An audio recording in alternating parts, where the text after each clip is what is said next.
Hey guys, welcome to my channel, and today we're going to take a look at another horrible case with you. 58-year-old Christy Marks, a successful, professional, and loving mother, walked out of her house on the evening of October 24, 2009, feeling hopeful.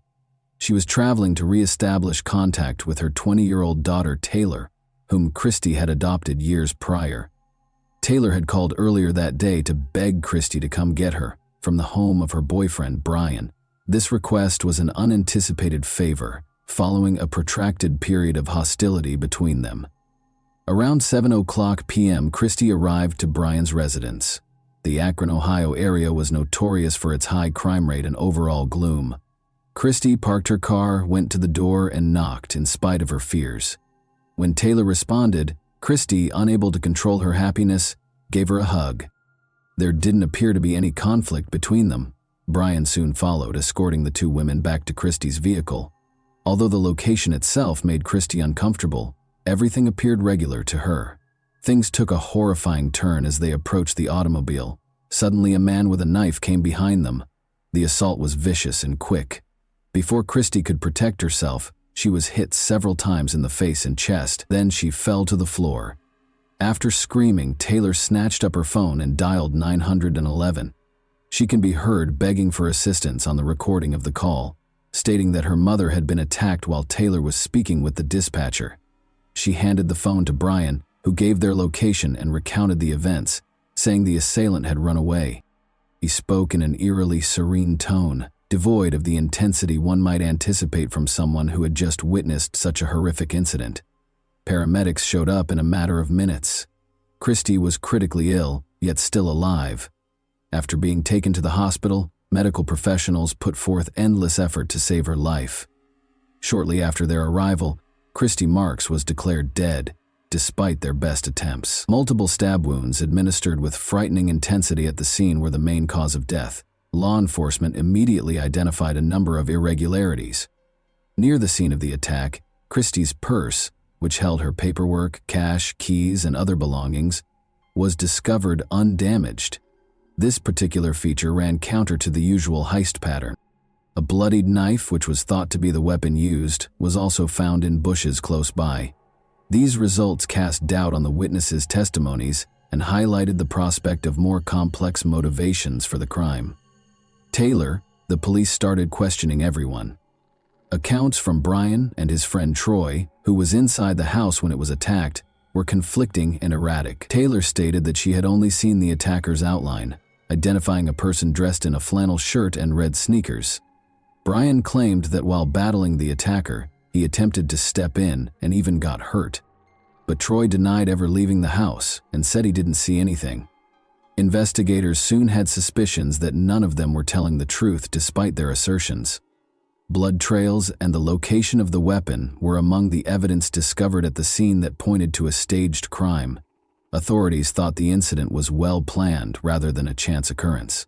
Detectives were under constant observation during the first night of the investigation, and they were left with one unanswered question. Who among those present knew the truth, and why would someone target Christy? On March 29, 1989, Taylor Marks was born. Immediately after her birth, her biological mother made the decision to place her in foster care, placing the child in the custody of the adoption system. Although Taylor was the only member of her original family placed in foster care, little is known about them other than the fact that she had at least one elder sibling. This was the start of a new chapter in her life, one that ultimately gave love and compassion despite its difficult beginning. A few months later, Bruce and Christy Marks welcomed Taylor into their family. Due to their inability to conceive, the couple had long wished to become parents. They knew Taylor was destined to be a member of their family the moment they laid eyes on her. The Marks family was financially secure at the time. Bruce was a senior employee of a large telecom business, and Christy, who was well known for her ability to stay organized, ran the home and supported their family. Taylor was surrounded by love from their huge and close-knit extended family. She was surrounded by supportive and caring relatives, including grandparents, aunts, uncles, and numerous cousins. Raising Taylor was very important to Bruce and Christy. She enrolled in dance courses, went to exclusive private schools, and engaged in other extracurricular activities. Opportunities that many of her peers did not have were abundant in her life. But Taylor had a special relationship with Bruce. Family friends said that Bruce was her hero. Dad always gave her what she wanted and supported her without conditions. However, she had a different relationship with Christy. Christy was more realistic, demanding, and severe. Although Taylor's early years were not significantly impacted by these disparities in parenting, tensions started to surface as she grew older. Taylor had growing parental supervision and expectations during her adolescence, which frequently led to arguments. Growing arguments were the backdrop against which the family dynamic started to erode. Christy and Bruce had marital problems that ultimately resulted in their divorce when Taylor was about 10 years old. Taylor claims that she was emotionally impacted by her parents' divorce. She believed that Christy started to vent her annoyances on her, which made their relationship even more strained. At the age of 13, Taylor's life took a significant turn in 2002.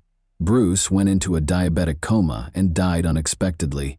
Taylor suffered a terrible loss at his passing, losing not just her father but also her most dependable emotional support system. Her grandfather, with whom she was also quite close, also died soon after. Taylor suffered severe emotional injuries as a result of these back-to-back defeats. Christy acquired a sizable estate, including a sizable chunk of money, after Bruce passed away. In the hopes that a change of scenery would give her and Taylor a new beginning, she utilized a portion of the money to buy a new house in Akron, Ohio. But Taylor's emotional condition was getting worse. She became more reclusive. Her disagreements with Christy grew more heated, and her academic performance declined. Although Christy made an effort to help her daughter, her strategies frequently came across as unduly restrictive. She made an effort to make up for Bruce's passing by giving Taylor material luxuries, frequently going above and above to meet all of her needs and more. The emotional bond between them, though, kept deteriorating. One day, Christy hoped, her daughter will assume responsibilities, complete her studies, and continue the family tradition. However, Taylor was uninterested in these ideas and preferred to fantasize rather than defying what she perceived to be imposed expectations. Taylor's desire for independence ran counter to her mother's expectations as she approached adolescence. Conflicts started to escalate after this, and they only became worse over time. For Taylor, her mother was a continual source of stress. Tensions increased with every year that went by. Christy made an effort to guide Taylor in the way she thought was best by enforcing stringent regulations. Her daughter's falling grades, lack of concentration in class, and seeming disregard for her future caused her to worry more and more. However, Taylor's urge to rebel was fueled by her perception that her mother was trying to control her life. The emotional distance between Taylor and Christy only grew as a result of her incessant criticism of Taylor's looks, wardrobe, and friend choices. The years in high school were especially difficult. Taylor started abusing her mother's rights after gaining access to them.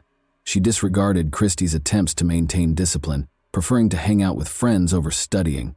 Christy attempted a number of strategies to help her daughter, but they simply made the gap wider. Taylor's high school graduation in 2008 was a significant turning point.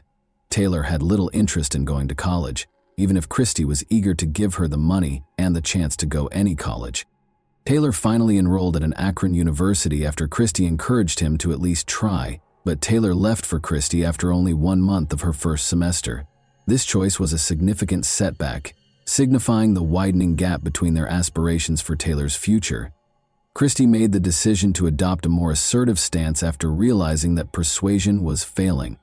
She threatened to leave the house unless Taylor found a job and began to support herself. In America, where young adults are urged to assume responsibility for their life once they reach maturity, this was a typical expectation.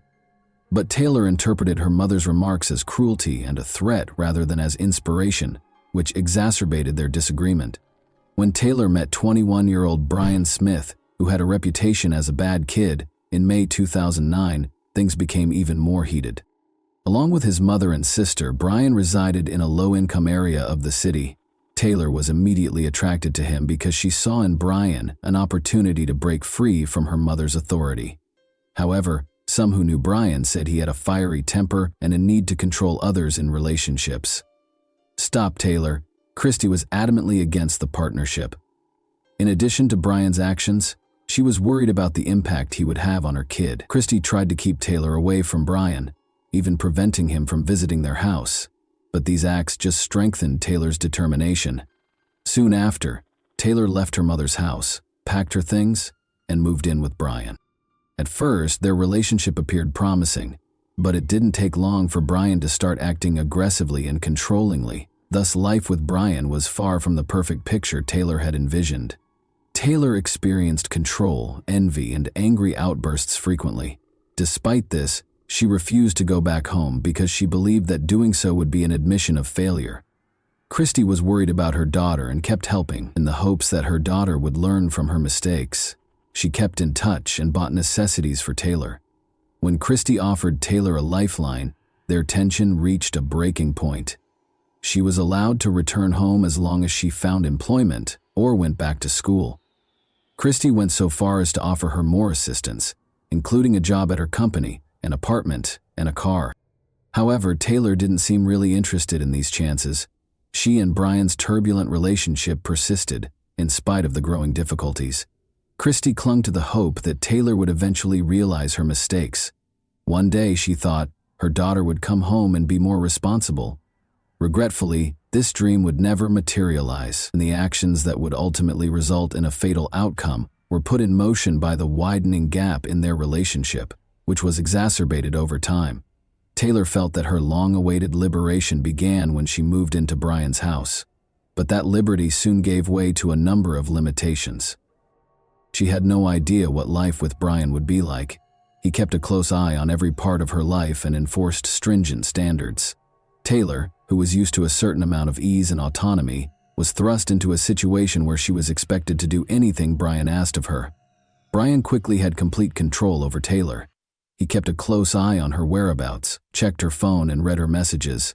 Even her conversations with Christy became contentious. Taylor was persuaded by Brian that her mother was only attempting to control her and keep her from living her life as she saw fit. Christy kept reaching out, but his remarks widened the already widening gap between them. Taylor was in total seclusion in Brian's house, but she was determined to maintain communication. By presenting himself as the only one who genuinely understood her, Brian not only limited her social circle but also played with her emotions. He acted aggressively during arguments, threatening people and smashing things. Demands for complete fealty and continual reminders of her reliance on him frequently followed his tantrums. The fact that Brian's mother, Tammy, decided not to step in and essentially encouraged his actions made matters more problematic. By serving as a watcher while Brian wasn't present, his younger sister also contributed to keeping Taylor under control. Because of this, Taylor's every action was constantly watched. Another important element in Taylor's relationship with Brian was her financial connections to her mother.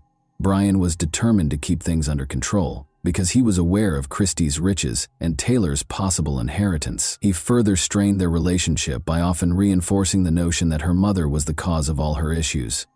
Taylor started avoiding her mother as a result of Brian's influence, and even when Christy came to assist her daughter, Brian continued to act contemptuously and distantly. He insisted that they could manage things independently and dissuaded Taylor from accepting her mother's help. Christy persisted in providing for Taylor in spite of Brian's efforts, purchasing her essentials and pressing her to return home. The conflict between Taylor, Brian, and Christy had escalated to a breaking point by the summer of 2009. Taylor had lived with Brian for months and was now totally reliant on his influence. In the midst of growing aggressiveness and control, a concept emerged that at first glance appeared unrealistic, but quickly developed into a detailed strategy. Financial incentives, mutual discontent, and growing pressure all contributed to this notion. In order to obtain access to Christy's assets, it was intended to permanently remove her. For Taylor, this appeared to be a means of becoming financially independent and cutting the final links that bound her to her mother. It gave Brian the chance to firmly establish his dominance over Taylor and take advantage of her wealth to better his own situation.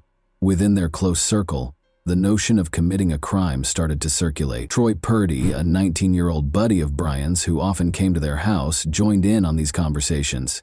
Younger and more susceptible, Troy was viewed as a perfect fit for the scheme. At first, the discussions were presented as jokes or made-up situations, but they grew more somber over time. With meticulous attention to every detail, the planning process moved slowly forward. Brian and Taylor discussed ways to make the crime appear to be a random attack or robbery. They concluded that rather than indicating a planned crime, the evidence found at the scene should suggest an act of spontaneous hostility. Taylor and Brian were not directly involved in the incident because Troy was selected to perform the act. Troy's commitment to Brian served as the foundation for his involvement. He didn't dispute the strategy, and he respected Brian. Troy was promised $5,000 in exchange for his role. Taylor anticipated receiving this sum from her inheritance after the court proceedings were concluded. The weapon was chosen with particular care. Taylor claims that Tammy, Brian's mother, even bought a knife for the scheme, but it was later determined that its size and weight made it inappropriate. Finally, Troy took it upon himself to locate a suitable weapon. He picked a small, lightweight knife that was convenient to carry and hide. Studying Christie's routines was an essential component of the preparation process. They knew that Christie frequently came to see Taylor at Brian's residence, which left her susceptible because she typically arrived alone herself, thinking she was just picking up her daughter. This information was included in the plan. The attack was supposed to happen while Christie was leaving the house or close to her car when she arrived at the residence. Taylor took the last step to make sure everything went according to plan just before everything was put into action. She wanted to return home, so she called her mother and asked her to come get her. The purpose of this phone contact was to emotionally disarm Christie, allowing her to feel relieved and letting her guard down during the conversations. Taylor didn't hesitate. Troy claims that in addition to actively participating in the planning, she had a strong will to see it through to completion. Even though she and her mother had a tense relationship, this was an extreme move. Taylor used her desire to get away from her mother's control and years of bitterness as justifications for her engagement. While this was going on, Brian led the process and persuaded Taylor that this was the only way to solve her issues. Everything was prepared by the evening of October 24, 2009. Taylor stayed composed and concentrated, thinking that this was the best way to go, even though she knew the plan was progressing from theory to action. This day appeared to be the beginning of Christie and her daughter's reconciliation. It signaled what Taylor and Brian perceived as the start of a new phase in their lives. For Christie Marks, October 24, 2009 started off as an ordinary day but ended tragically. Taylor wanted to come home for Christie, she told her mother over the phone that night. This surprise call was a happy moment. She saw it as a chance to reestablish a relationship with her daughter after months of conflict. Unaware that she was entering a carefully orchestrated crime, she hastily packed her belongings, got into her car, and drove to Brian's residence. Christie showed up at about 7:00 p.m. After parking close to the house, she made her way to the front door. It seemed as if this was the first step toward reconciliation as Taylor smiled and gave her a hug. Brian watched the event from behind as they left the house. Troy remained inside as intended, to avoid raising any red flags. Brian followed a little behind, as if escorting Christie and Taylor as they started toward the car. Everything changed in a second, even though it seemed like a typical interaction. The incident started abruptly and without warning when Troy came out of the home with the knife as the two women got closer to the car. Christie didn't have time to respond. Troy repeatedly hit her in the face and chest. She had little time to defend herself because the attack was so quick and vicious. After being stabbed more than 10 times, Christie collapsed to the ground. There was no robbery here. It was a deliberate act of violence with the goal of killing her. Taylor was standing close by, observing the assault. She later said that her fear of Troy was the reason she did nothing. Surveillance film that was later found, however, revealed no indications of panic or concern on her behalf. Brian likewise did nothing to stop Troy, claiming that his only responsibility was to safeguard the women. After the incident was ended, Taylor grabbed her phone and dialed 911. She pleaded for an ambulance to be sent right away, and her voice sounded stressed, but Brian quickly took over the phone and took on the coordinator's position, giving the dispatcher information about the location and the kind of help that was required. Law enforcement officials who subsequently analyzed the call were suspicious of his emotionless and composed voice. Troy left the knife in a nearby bush after finishing the attack and ran away. He later stated that his actions were motivated by mental turmoil, but the evidence indicated otherwise. After meticulous planning, Christie was taken to the hospital, but the medical staff was unable to rescue her. She died from several stab wounds that were clearly caused in a fit of rage after Christy Marks' untimely death. The inquiry got underway right away. Only a few minutes after the emergency services call, police showed up on the site.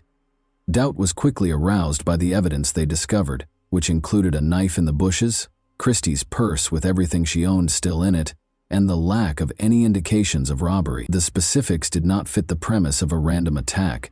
Questioning Taylor, Brian, and Troy was the first thing the detectives did.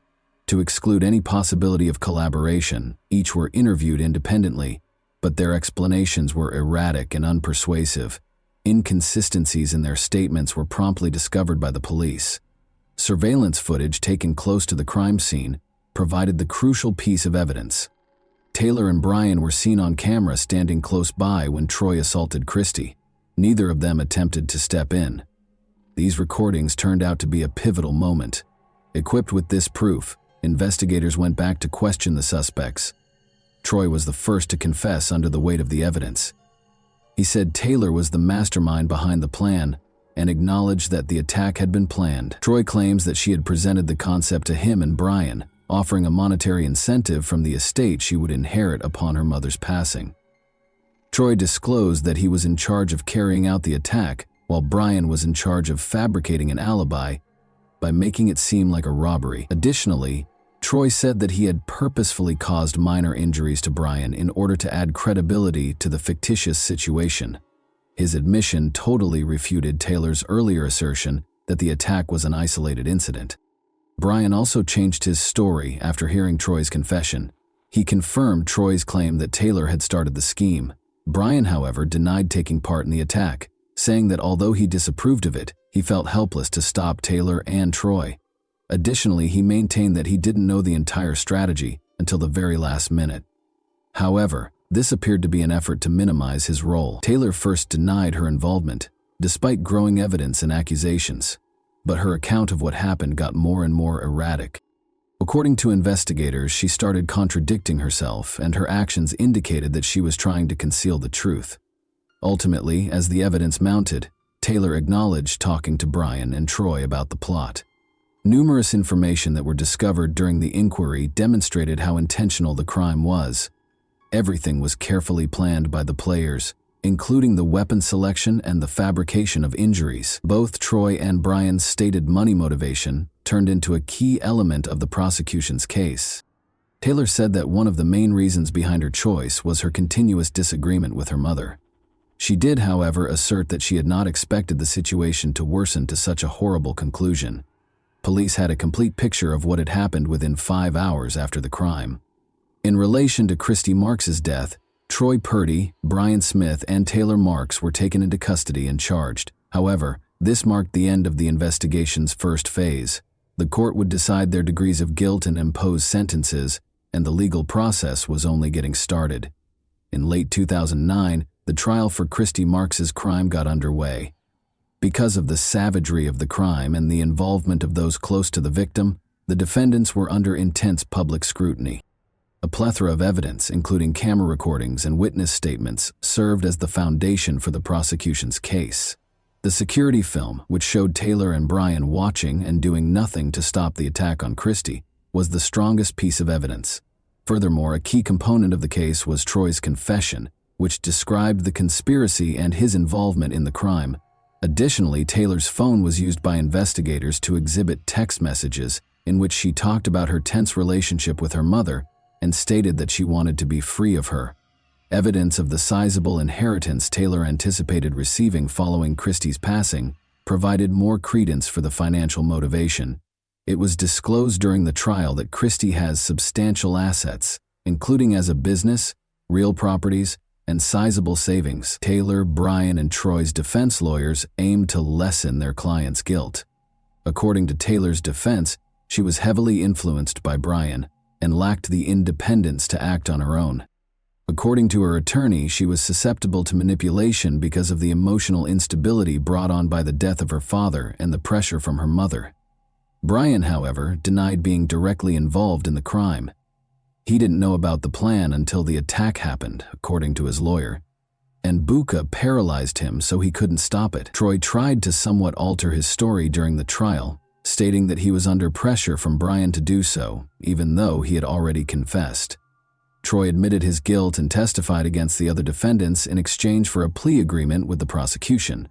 Instead of facing the death penalty, he was given a life sentence without the prospect of release. Taylor also entered a guilty plea after realizing how bleak her circumstances were. She made a heartfelt statement throughout the hearings, expressing regret for what she had done.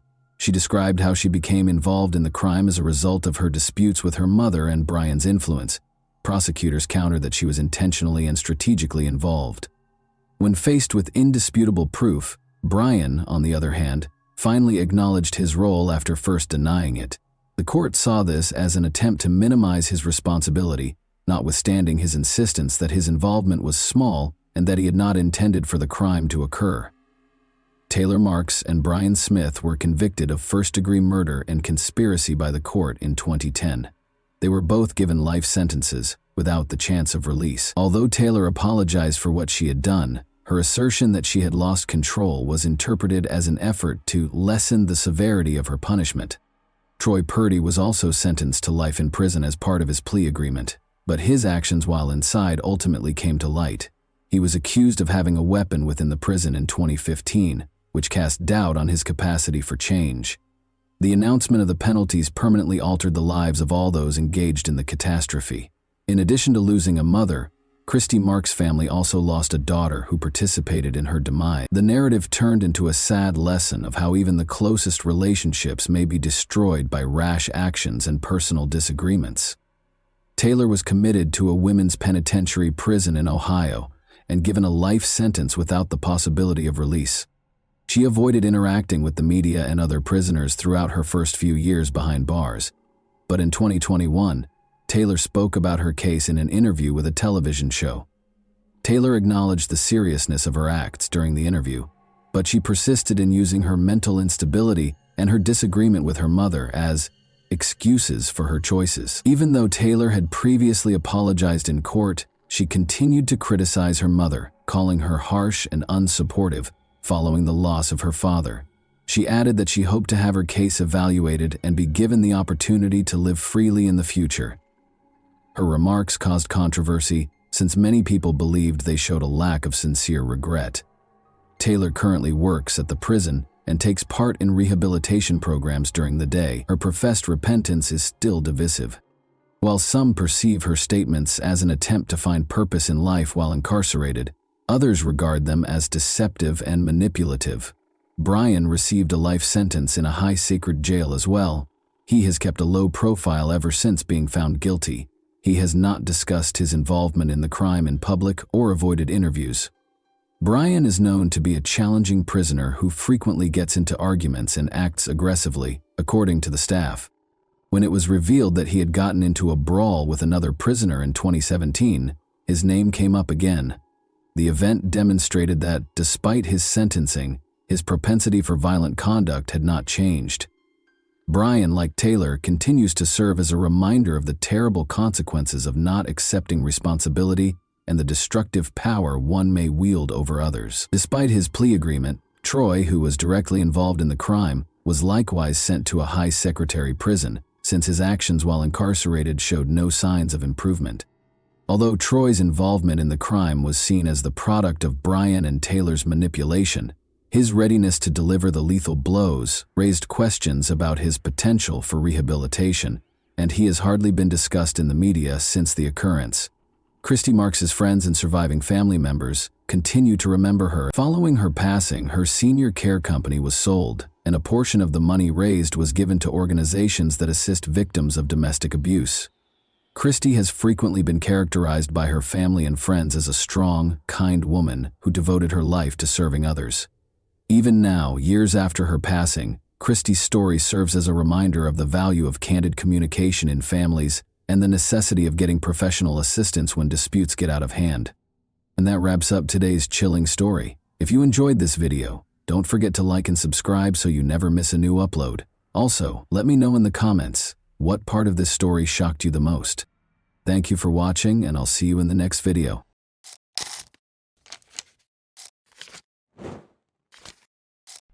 Limer Township, named after the first settler William Evans, is one of thousands of small and cozy towns scattered across the country in January 2023, in the state of Pennsylvania. A measured and quiet life flows here, and nothing appears to disturb this harmony. The inhabitants of such places know each other by sight, and their friendships unite many of them into one family. Jennifer and Blair's friendship began while they were working as business partners on joint projects. Even after Blair decided to become a simple chef, their bond remained strong. Their friendship developed beyond the confines of business and became more than just a working relationship. Jennifer's friendship with Noah, her autistic 8-year-old son, took on added significance. Blair had always shown his friend genuine concern and assistance in caring for Noah. Their children were friends as well. They frequently spent time together, and when the children's games ran late, Noah would spend the night at the Watts house. Jennifer Brown, born in 1979, was a vibrant and active woman. She was always smiling and exuded a positive energy that spread to everyone around her. Friends and family often wondered how she managed to do so much and be so active. Her true calling, however, was motherhood. Nothing was known about her son Noah's father, but this situation did not overshadow their lives. On the contrary, it strengthened Jennifer. Taking care of her young son, Jennifer became a reliable support and best friend for him, especially after Noah was diagnosed with autism in early childhood. Mom and son were inseparable friends who spent a lot of time together, sharing happy moments and helping each other in times of need. Everyone who knew them felt tenderness and admiration for them because of their friendship. The people of the small town noticed their closeness and admired this family for their joy and genuine kindness. Unfortunately, none of them could have predicted what happened to Jennifer on January 3, 2023. She vanished without a trace. The Limerick Township Police Department received a disturbing call from Antonio Blair Watts Richardson on the morning of January 4, 2023. He was deeply concerned about his close friend's disappearance. Despite the fact that it had only been less than 24 hours since he had last seen her or heard her voice, his anxiety was growing by the minute. Tony had been attempting to contact Jennifer for several hours and had received no response. This was completely unlike her. She was always active and responsible, always answering calls or messages, especially when it came to her son Noah. However, for some reason, the boy's mother did not meet him after school on this particular day. The missing person's family and friends knew what a loving mother and caring woman she was. As a result, her sudden disappearance alarmed everyone who knew her and left no one indifferent. Antonio's 911 call was the first step in a long and mysterious investigation that would soon engulf and shake the entire city. A massive search was launched immediately after Blair reported his girlfriend missing. Police officers, family members, and friends banded together in the hope of uncovering any evidence that could shed light on Jennifer's disappearance. Many questions remained unanswered, the main one being what could have caused the caring mother to abandon her son without explanation. Officer Stephen Crawford of the Limerick Township Police Department went to the Brown family's home at 4 p.m. that afternoon to see what was going on. He discovered her vehicle parked by the porch of the family home. When he entered the house, he discovered that her keys, purse, tablet, and work cell phone remained. The officer, however, was unable to locate Jennifer's personal cell phone.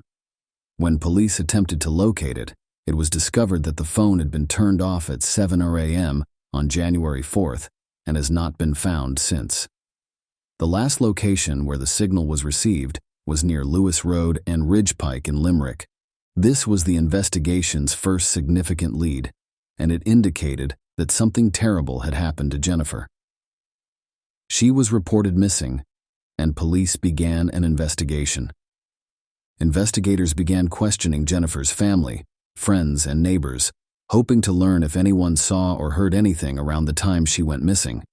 However, none of the young woman's loved ones or acquaintances could offer any useful information. Jennifer's Aunt Diane Brem, as well as her friends Tiffany Barron and Blair Watts, claimed that the young mother would never have left her son alone. This was a woman who was completely devoted to her child. All efforts by authorities and volunteers were futile. They couldn't find any traces or clues to Jennifer's whereabouts. Her family members appealed to the public via the media for any information on the young woman's possible whereabouts. A prize was set up, but it was also inconclusive. Jennifer Brown's mysterious disappearance was just getting started, leaving investigators and family members with questions and anxious expectations. The police investigation began with a thorough examination of all of the events of that day, and her close friend Blair Watts, who was the last person to see Jennifer alive that day, was brought to the forefront. Jennifer and Blair sat in their cozy living room on an ordinary January day, discussing life, future plans, and their children. Their children frequently played together, and Jennifer had asked a friend to pick up her son Noah from school so that they could spend the evening together. This was a common occurrence among friends. Blair, being the loyal friend that he was, agreed and immediately headed to the school to pick up Noah after they finished their conversation. But then something strange happened at school the next day. Noah's behavior was unusual, which worried his teachers. They discovered that the boy had missed 2 doses of his medication, which helped him manage his illness-related condition. Jennifer had always been a devoted mother, never neglecting her son's caregiving responsibilities and always keeping in touch with teachers if anything went wrong at school. The school staff attempted to locate his mother and were informed by Noah that she had gone to the grocery store and had not returned. This raised even more concerns because the sensitive woman's behavior was out of character. She never left her son alone. Jennifer's friend Blair Watts tried unsuccessfully to contact her at the same time. Blair decided to go to the bus stop to pick up her son after not hearing back from Jennifer or contacting her. However, when the woman failed to appear and Blair's concern grew by the minute, he was forced to go to the police station and report his friend missing. As time passed, no new information about the missing woman's whereabouts emerged. Hopes for her return had been fading with each passing day since the investigation began. Jennifer appeared to have vanished without a trace and might never be found. However, 2 weeks after her disappearance was reported, on January 18th, 2 employees working in a warehouse near Roseford in the neighboring municipality of Limerick Township discovered something strange. They came out of the building to get some coffee and noticed a freshly dug hole in front of them. They were horrified to discover the body of a woman buried in a shallow grave when they went closer to inspect it. The workers immediately called the cops, who arrived at the graveyard. After examining the body, police identified Jennifer Brown as the young woman they had been looking for the past 2 weeks. The sheriff called her family to inform them that the body of the missing woman had been discovered partially buried near a warehouse in Roseford. Jennifer's death was clearly violent, according to an autopsy. Her death was caused by asphyxiation, and she suffered from 3 broken ribs. This indicated that Jennifer had most likely fought her assailant, who had beaten her to subdue her. The investigation's focus has shifted. The missing person case was reclassified as a murder investigation, and police interviewed everyone who knew the murdered woman, including her family and friends. These interviews, however, provided no new information about the case, and the police had no suspects. The investigation appeared to be coming to an end, and the police had no one to follow up on. However, when the detectives least expected it, they received a tip from an unexpected source. After the news of Jennifer's disappearance and murder broke, police asked anyone with information that could help them solve this mysterious case to come forward. Noah's teacher stood up. She recalled a case that, at first glance, appeared unimportant to her, but raised serious suspicions after Jennifer's death was discovered. Noah, according to the teacher, told her an important detail about Jennifer's disappearance on January 4th. Little Noah told her that when Blair Watts picked him up from the bus stop on January 3rd, he noticed his mother's personal cell phone among Blair's belongings. Noah recognized it right away because the lock screen displayed his own childhood photograph. That moment proved crucial in the investigation into the young woman's murder. Investigators had previously assumed that Jennifer's killer had taken her cell phone. Blair Watts was thrust into the spotlight as the prime suspect. The police began to investigate Jennifer and Blair's relationship and mysterious details began to emerge, shocking even experienced investigators. Jennifer and Tony's friendship appeared to be strong and long-lasting. They spent a lot of time together, got to know each other well, and their families interacted. However, once the business side of their relationship was revealed, it was revealed that there was a dark history lurking beneath the mask of friendship. Blair Watts was the owner of the Bird's Kitchen restaurant, which unfortunately fell into disrepair and closed in early 2022. Blair then turned to his friend and asked for her assistance. Jennifer decided to invest in her friend's business in August 2022 in order to help him reopen Bird's Kitchen in a new location. They agreed to a contract in which Jennifer agreed to make regular financial contributions to the restaurant every 6 weeks or so. Jennifer handed over approximately $36,000 to Blair between August and January to rebuild the business, according to Blair. They also agreed that she would give him an additional $99,000. Blair was to find a new location for the restaurant, deposit some of the money as rent, and enter into a contract to reopen Birdie's Kitchen in January 2023, according to their agreement. However, it was discovered that the funds allocated for the investment were spent on Blair's personal needs. His failure to fulfill his financial obligations was brought to the attention of the property owners with whom he had entered into the agreement.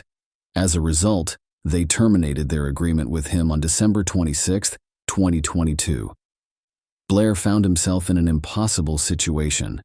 He not only lost his money, but also the chance to open his restaurant. The police began to suspect that he had decided to commit a heinous crime in order to save his business out of desperation. Investigators discovered 2 unauthorized transfers of $177,000 to Birdie's Kitchen on January 3rd, after closely scrutinizing Jennifer's iPad's financial transaction history. The funds were not included in Brown and Blair's formal agreement. Furthermore, the transfers failed several times and were only successful after the iPad's 2-factor authentication system was disabled, pointing to Jennifer's friend's involvement in her murder. The owners of the property who had terminated their lease with Blair were then interviewed by police. On January 4th, the day Blair reported Jennifer missing, he appeared in front of them, claiming to have the funds to enter into a lease agreement. Blair was identified as the murderer by investigators. They needed irrefutable evidence because they knew he would never admit his guilt. Their first step was to question Blair's wife, Tiara Taylor, about where Blair was on the day Jennifer vanished. Tiara told detectives that Blair paid a visit to the Brown family on January 3rd around 1 p.m. and didn't arrive home until 4:30 a.m. when he picked Noah up from the bus stop. Tiara also claimed that her husband returned home briefly before leaving around 5:00 p.m. and didn't come back until late that night. This time frame became crucial. Further investigation revealed that Blair had spent the night with his mistress, Tatiana Garrett, and did not return to her until around 8:00 p.m. This meant Blair had no alibi between 5:00 and 8:00 p.m. Detectives assembled an alleged chronology of the murder based on the available evidence. Blair went to Jennifer's house around 1:00 p.m. on January 3rd, while Noah was at school, according to their version, and allegedly murdered her. He then transferred funds from the murdered woman's iPad to his account and left around 4:00 p.m. to pick up Noah from the bus stop. He later returned to Jennifer's house, dropped off Noah, and returned to the crime scene to dispose of the body. He buried the body in a shallow grave in a field near Roseford. The killer then went to Tatiana's house, where he spent the rest of the night. Everything was meticulously planned, and it appears that the murderer might have gone unnoticed if it hadn't been for one fatal mistake. That blunder was allowing Noah access to his mother's cell phone. That was the decisive moment that led the cops straight to Blair. Law enforcement now had enough evidence to convict Blair, but they decided to conduct additional investigations to determine his guilt. It required the participation of film experts, as well as a specially trained dog capable of detecting cadaveric odors indoors. First, the dog was brought to Jennifer's house to learn the scent of the woman. The terrible crime had occurred in her own kitchen. The dog was then directed to Blair's car, where it immediately detected the same depressing odor. It was the final piece of evidence needed to convince detectives that Blair was involved in the murder.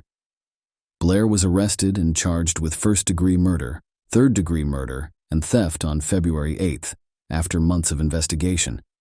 He is currently incarcerated at the Montgomery County Correctional Facility without bail and awaits a preliminary hearing in which he will have to answer for his heinous actions in front of the law. Jennifer's friends and family were devastated when she was discovered dead.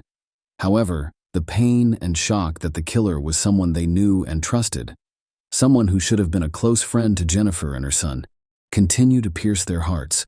However, now that the murderer has been identified and apprehended, they can finally feel that justice has been served.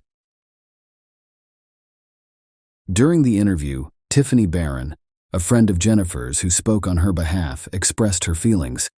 "I still dream about Jennifer, and Noah keeps asking about my mom, and I don't know what to say." If Blair is found guilty at the end of the investigation and trial, he will be imprisoned for the rest of his life. Jennifer's 8-year-old son's keen observation helped solve the case. The boy noticed a mistake made by the murderer, which aided in the discovery of the truth and the punishment of the criminal. The Limmer Township tragedy serves as yet another reminder that even the most meticulously planned crimes will be solved sooner or later.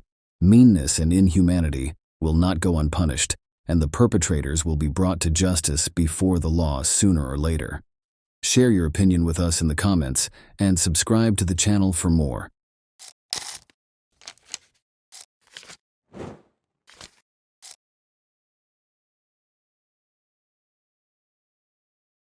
The case of Jennifer Sabina. Why would a loving husband mutilate his wife? Many of us have heard about the severe psychological condition known as post-traumatic stress disorder, PTSD, but few have considered what lies behind those 3 words. The term refers to mental disorders that develop as a result of a single or repeated exposure to a severe traumatic event, violence, accidents, disasters, wars, and so on. This type of disorder is frequently found in military personnel who have been involved in combat and witnessed the deaths of others over an extended period of time. Even after returning home, they have difficulty adjusting to civilian life.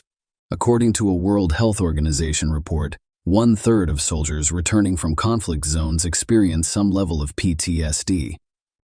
Tragically, their loved ones suffer as well, desperately attempting to assist them in overcoming the crisis and resuming their normal lives. The family of Benjamin Sabina, an Iraq War veteran, struggled with this issue for many years. Unfortunately, the disease proved insurmountable, and Jennifer Simon's case shook the peaceful town of Wauwatosa, Wisconsin, with its brutality. Furthermore, this was the first time a police officer was killed in the line of duty in the town's history. Behind it all was a tragic story that lasted nearly a decade and resulted in the death of a young woman. Let's start at the beginning to make sense of the situation and see if there was any way to avoid such a dramatic denemia. Jennifer and Benjamin Sabina, before they met Jennifer Louise Sabina. Nate Miller was born in 1982 in Milwaukee County, Wisconsin. She was the oldest of 2 children in her family and grew up with her younger brother Jacob, with whom she maintained a close relationship. When Jennifer started school, her parents decided to split up and file for divorce, after which her father moved to another state and stopped being involved in his children's lives. Her mother worked hard to provide for the children, but Jennifer was always her primary helper and supporter. She kept the house in order, cooked meals, and looked after her younger brother, while their mother worked tirelessly. Jennifer excelled in school and aspired to a career in law enforcement. Benjamin J. Sabina, also a Milwaukee native, was Jennifer's age and went to the same school. Despite the coincidence, they did not know each other personally. After graduating from high school, Benjamin joined the United States Marine Corps and served 2 tours in Iraq. He was honorably discharged in 2005 after suffering a severe concussion and numerous injuries to his body and limbs, which is how the couple met.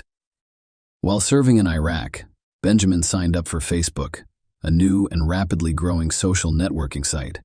He searched for his hometown and came across the profile of Jennifer, a charming, smiling girl. After looking up her information, He discovered that they had attended the same high school, but he could not remember her. After some thought, Sabina decided to approach the attractive girl. He greeted her, informed her that he was currently serving in Iraq with the Marine Corps, and asked how she was doing. Jennifer did not respond immediately, but did write briefly that she was doing well. It was clear that she was not eager to communicate with a stranger, but the young man was not perplexed. Benjamin began writing to her every day, even when she did not respond. Gradually, he drew the beauty's attention, and they began to talk casually about various topics, remembering the school where they wanted to study together and trying to figure out why they hadn't met before. A mutual liking developed between them, and they even began planning a reunion when Benjamin could return home. Jennifer had graduated from the police academy, had received specialized training, and had successfully passed all of her exams before becoming a police officer in her hometown of Wauwatosa, Milwaukee County, Wisconsin. It had been her dream job since high school, and she was extremely proud of it. Jennifer expressed her joy to a pen pal who sincerely congratulated her on her accomplishment, severe injury, and return home. Benjamin was expected to return home in November 2005. However, in February of that year, he and several of his comrades were targeted by mortar fire. Almost all of Benjamin's comrades were killed that day, and he miraculously survived, albeit severely wounded. His kneecap was almost shattered. His left arm was nearly severed by shrapnel and held together by a few tendons and a piece of skin, and he sustained shrapnel wounds to his chest and head, as well as a severe concussion. The Marine was transported to a military hospital, where he was carefully picked up piece by piece, and, once his condition stabilized, he was transferred to Germany for treatment and rehabilitation. His arm was saved. Although it had lost sensation and function, his knee was in far worse shape. Doctors were skeptical that Benjamin would be able to regain his footing. During this time, Jennifer, with whom he communicated on a daily basis, was extremely supportive and encouraging. She stated that she was constantly praying for his recovery, expecting a miracle and hoping for the best. The miracle occurred and Sabina gradually began to recover, eventually learning to walk. A few months later, the demobilized Marine was transferred to California, where his military unit was stationed. After completing the necessary paperwork, he returned to his hometown of Wauwatosa as a combat veteran, and among the disabled veterans were his parents and Jennifer, with whom he had grown close through correspondence. We were waiting for him. By then, Benjamin had resumed his rehabilitation program, which was producing positive results. The muscles in his damaged limbs recovered and strengthened, and he began to exercise, eventually being able to use his left arm normally and, contrary to the doctor's predictions, beginning to walk and run. When they first met Jennifer, they realized they didn't want to park for a day. The couple spent all of their time together discussing everything in the world, and it appeared that they had known each other their entire lives. A passionate romance blossomed between the two young people. Jennifer saw her lover as a hero, surrounded him with care, and supported him in everything. Benjamin was extremely grateful to her for this. And at the end of 2005, he offered to make her his lawful wife, which she gladly accepted. They registered their marriage right away and married on New Year's Eve of 2006. Severe post-traumatic stress disorder. The young man's time spent in war zones left him with not only scars, but also deep psychological trauma. Benjamin suffered from complex post-traumatic stress disorder, PTSD, which included all of the typical symptoms such as nightmares, increased anxiety, psychotic experiences known as flashbacks, depression, and suicidal ideation. For the former Marine, any loud noises, popping fireworks, or even the sound of a passing airplane could trigger memories of his horrific experiences. He regularly underwent therapy and worked with specialists, and there were times when the disorder receded so much that his loved ones assumed he had returned to normal life, but this was a false impression. According to Benjamin's own account, during the war he witnessed the deaths of at least 50 of his comrades, many of whom were close to him, and their loss caused him personal grief. Jennifer and Ben went to church together, and the man sought help for his psychological problems. A variety of therapeutic approaches, both medical and spiritual, proved effective. Recovery seemed imminent, but some symptoms appeared to have become chronic. Jennifer and Benjamin were still young, full of optimism and plans. They decided to postpone having children until his condition had stabilized. The couple believed they had their entire lives ahead of them and that there was still time for everything. However, 7 years after the wedding, Benjamin's condition had not improved. He continued to suffer from nightmares, panic attacks, and suicidal ideation. Furthermore, due to his injuries and disorders, the former Marine was not only forced to end his military career, but he was also unable to obtain another prestigious and promising position. Warning signs emerged in 2012, 7 years into rehab, when Benjamin's progress began to deteriorate rapidly. Jennifer told her best friend Linda in October that her husband had acquired a gun, which he rarely let go of and even slept with, under his pillow. He would frequently wake up at night with nightmares, screaming, grabbing the gun, unable to recognize his surroundings, and feeling as if he was still at war, surrounded by enemies. At times like this, his wife would do her best to calm him down and return him to reality. These nightmares became regular, and the doctor's sedatives did little to help. Furthermore, Benjamin began to have thoughts about voluntarily ending his life, which he discussed with his wife.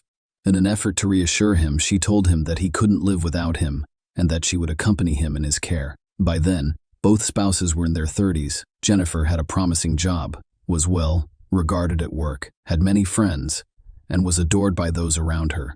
Benjamin received only a government-appointed disability pension. He only socialized with close relatives and parishioners as the couple went to church on a regular basis. He had almost no friends because people avoided and feared him due to his strange behavior and occasional bouts of aggression. Benjamin was most likely dealing with PTSD and depression, as well as an impending midlife crisis. Everyone around him seemed to be moving forward, striving for and achieving something, except himself. Even his wife's care and support began to appear as a mockery to him, and he was plagued by feelings of guilt and shame for his own inferiority. Jennifer was transferred to the night shift in early December 2012, and she now patrols Wauwatosa's streets from dusk to dawn, keeping order. She was very concerned because her husband would be alone at night, and if he had another nightmare or memory, there would be no one to help him, as the 7th wedding anniversary approached. Jennifer was considering taking a vacation, possibly to the ocean for a change of scenery and relaxation. On December 17, she shared her plans with a colleague, but they were not meant to be realized. Because a week later, there was a terrible tragedy that claimed the life of a young woman in a peaceful town. On the evening of December 23, 2012, Jennifer began working the night shift shortly before Christmas. Throughout her shift, she texted her husband, concerned about his condition. Jennifer's messages stopped around dawn, though her husband continued to text her, asking if everything was okay. At 5 a.m., the dispatcher attempted to contact Jennifer several times. However, when the patrolman did not respond, he decided to locate Jennifer's squad car, which was discovered at the city's fire station, only 5 minutes away from the police department. Patrol officers frequently stopped by here to eat or write a report at the end of their shifts. However, the officer remained unresponsive, which raised serious concerns because it had never happened before. Another officer was dispatched from the station to the fire station, where he made a horrifying discovery. Jennifer's squad car was parked at the back door of the building, just a few feet away, right near the exit. Jennifer lay dead on the snow-covered pavement in a pool of blood. She had multiple gunshot wounds to the head from close range, and her face was almost unrecognizable. The officer immediately reported the incident to the station, which dispatched an investigation team and a medical team to the scene. Thus, on the night before Christmas, Officer Jennifer Sabina became the first police officer in the quiet town's history to be killed in the line of duty. Around 6:30 a.m., a suspicious widower named Benjamin called the police station to inquire about his wife's well-being and why her phone was not answering. He was told that there had been an incident with Jennifer, but was not given any details, and he was instructed to report to the station immediately.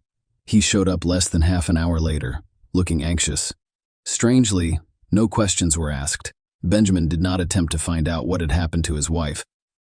Whether she was hurt or still alive, he answered a few standard questions, including what happened the night before and where he went while his wife was on duty. According to Benjamin, after his wife left, he went to the store briefly before spending the remainder of the evening and night at home playing video games and texting Jennifer until she stopped responding. In the morning, he called the station and was told to come in. He was not charged at the time, but he did question standard procedure. However, the police discovered fresh abrasions and dried blood on his hands. In response, Benjamin stated that he suffers from post-traumatic stress disorder and that pain frequently helps him regain consciousness. When the former Marine learned that his wife had been fatally wounded, he had a serious breakdown. He jumped up and yelled that it couldn't be true. He knocked over a table and began pounding his fists against the wall. It took several strong officers to subdue and calm the emotionally charged widower case investigation. At the crime scene, in the fresh snowfall, there was only one set of footprints going from the tire tracks to the fire station's back door and back.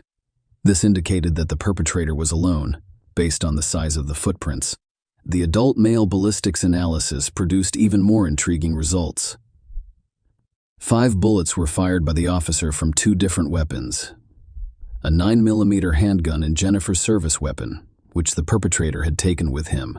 All of the bullets were pointed at the head, 2 in the back and 3 in the face, implying personal animosity, deep hostility, or a desire for vengeance. However, the young woman did not have any enemies. Everyone who knew her personally adored and respected her, speaking of her only positively. On the same day, video from all of the street surveillance cameras leading to the fire station was requested. It turned out that there were almost no cars on the small town's roads in the early morning. However, around 4 a.m., a black Toyota Prius with tinted windows and black rims approached the fire station. The car vanished from camera view at some point, but a short time later, it was seen driving in the opposite direction, heading directly home. It is worth noting that Benjamin arrived at the police station that morning in the same car for questioning, removing all doubt that he was immediately pursued, arrested as the prime suspect, and his home was thoroughly searched. The first thing that investigators noticed were the holes in the living room wall. The drywall had been punctured, apparently by fifth, and bloodstains were visible around the edges. It was clear that this was where Benjamin had acquired the abrasions on his hands, and it had occurred no later than the night before. The couple left messages for each other on the refrigerator door using colorful sticky notes. Jennifer's notes exuded love and care, whereas her husband's were either dry in one word or so insincere that they read like quotes from romance novels. A shell casing from a 9mm pistol was discovered in one of the dresser drawers, and the weapon was soon discovered in the bedroom, on the side of her husband's bed. The police spent a long time looking for Jennifer's stolen service weapon, but it was eventually discovered in a ventilation duct under the ceiling. Forensics confirmed that it was the same weapon used to shoot Jennifer Benjamin's version. After his arrest, Benjamin initially stuck to his original statement, claiming that he had not left the house and denying any involvement in his wife's death, insisting that he loved her and could not have hurt her. However, when confronted with irrefutable evidence of his guilt, he began to sob and testify. He revealed that he had suffered from various forms of post-traumatic stress disorder for years after returning from the war zone. He was unable to be helped by his wife's love and care, his church, or experienced doctors. He recently began to consider voluntarily ending his life, which he shared with his wife. She continued to discourage him, claiming that she couldn't live without him and would follow him. It is claimed that Ben chose to dispose of his lover out of mercy. He reasoned that they were both religious individuals, and if Jennifer committed suicide, it would be a serious sin, condemning her soul to eternal punishment. So he decided to spare his beloved from eternal agony and bear the entire burden by ending her life and then his own. Benjamin knew that his wife, like her co-workers, came to the firehouse at the end of her shift to write a report. He watched her for days to make sure he knew exactly when and where she parked her car. That fateful evening, he arrived on time, about 15 minutes before his wife emerged. He waited for her at the door, then fired 2 shots to the head with a pistol he had brought from home. He then claimed that she turned around with her service weapon, which he had taken from her, and fired 3 more shots to the head. However, experts believe that the first 2 shots to the head were fatal, and she was unable to turn around or reach for the gun. Furthermore, the entry wounds revealed that the last 3 shots were fired into her body while she lay on the ground. Furthermore, it was unclear why Ben shot her 5 times in the head, severely disfiguring her face and necessitating a closed casket funeral, trial and sentencing. In the end, Benjamin pleaded guilty but blamed his actions on a severe mental disorder, claiming that he was unaware of his actions. As a result, a psychiatric evaluation was ordered. which revealed that despite having severe complex post-traumatic stress disorder, the man was fully aware of his actions. Furthermore, Sabina planned the crime in advance, attempted to cover his tracks and hide evidence, and continued to send messages to his now deceased wife's cell phone to avoid suspicion. Witnesses, including friends and co-workers of the deceased, testified that the husband was jealous of his wife's professional success and frequently took it out on her. In addition, Benjamin was insanely jealous of Jennifer's male co-workers. He believed that his wife could leave him at any time because she is surrounded by young, healthy men who do not suffer from the same physical and psychological problems as he did. His jealousy and suspicion, combined with his anxiety, drove her to despair. Sabina appeared in court in a wheelchair, his hands and feet bound due to his repeated attempts to harm himself. He entered a full guilty plea. Pride apologized to his mother-in-law and promised that if he could go back in time, he would never hurt the woman who loved him, and he loved him, and he loved. Benjamin was convicted of first-degree premeditated murder in June 2013. Despite having serious mental health issues, he was sentenced to life in prison with the possibility of parole in 35 years. Jennifer's mother stated in court that she had forgiven her son-in-law and left his fate in God's hands. The defendant's mother testified that her son returned from military service a completely different person, deeply distressed, physically and mentally broken. And finally, she and her daughter-in-law attempted desperately to assist him. But the darkness in his soul was overwhelming. In addition, Officer Jennifer Sevens' death sparked a heated debate about whether her name should be included on a Washington memorial honoring law enforcement officers killed in the line of duty. Initially, the decision was made to exclude her name due to the circumstances surrounding her death. However, following widespread protests and collective petitions from Wisconsin residents, her name was eventually added to the memorial wall. Share your opinion with us in the comments and subscribe to the channel for more.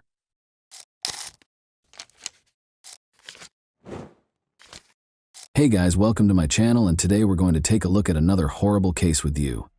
Ebolia Ryan, 47, a mother of 3, had been anticipating spending the holiday season with her kids on December 1, 2014. Her plans were tragically derailed, and she was never able to spend her favorite season with her loved ones.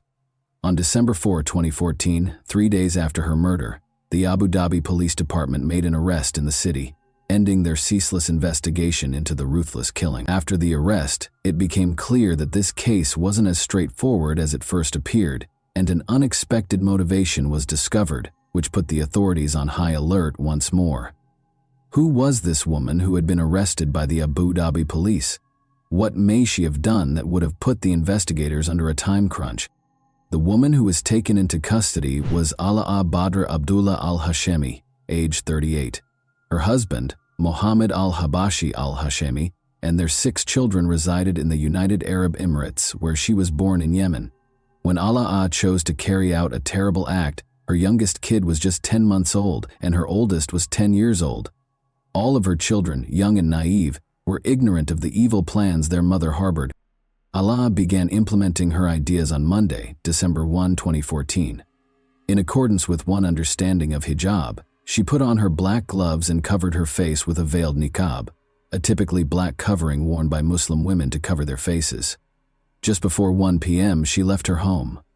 Alaa went to the well-known boutique mall on Al Reem Island in Abu Dhabi that same day. Alaa was very unconcerned, even though she knew that the mall had fully operational CCTV cameras and that security was keeping an eye on her. She refused to go back or leave the mall without completing her tasks. Around 1:13 p.m., Alaa went into the mall and rode the elevator. Alaa spoke briefly with a security guard after stepping out of the lift and making her way to the mall's restroom, where she ran into Ebolia Ryan, a 47-year-old lady. After some waiting, Alaa struck with full power and fatally stabbed Ebolia while she was by herself. Shortly after leaving the restroom, Alaa ran back to the lobby and climbed into the elevator. The mall patrons quickly became aware of what had transpired in the restroom. Alaa fled the building as they came out in the foyer, still reeling from the horrific murder that had just occurred. Even though boutique mall security was typically strict, Alaa was able to evade the guards. Fortunately, the security footage had caught every step she made. The terrible incident was reported to the Abu Dhabi Police Department by the mall security, and as soon as investigators got on the site, an investigation into Ibelia Ryan's murder was started. Born and raised in Romania, she was a kindergarten teacher who was Hungarian-American. Before going through a divorce, she and her husband Paul Ryan moved to Sopron, Hungary in 2006 with their twin sons Adam and Aiden and daughter Tamaya. Ibelia followed her career wherever it took her when she and her spouse parted ways. Ibelia had a varied teaching career over the following few years, working in 4 different countries including the US. She had been living in Abu Dhabi for about a year, with Abu Dhabi being her final destination. In addition to teaching there, she also played the role of a loving mother to her twin boys, ages 11 and 12, who shared their Abu Dhabi home with her. Tamaya, Ibelia's 13-year-old daughter, was then residing in Vienna, Austria, with her father, her ex-husband Paul Ryan. In the United Arab Emirates, Ibelia had dedicated her life to the field of education. Despite being in an unfamiliar place, she adapted to her new surroundings rather well. In addition to the traditional duties of teaching, she also took on the role of mentor, greatly advancing the professional development of her colleagues. She was well known for her unwavering commitment to her career, and it was clear from her actions that her primary goal was to guide her students toward a brighter future.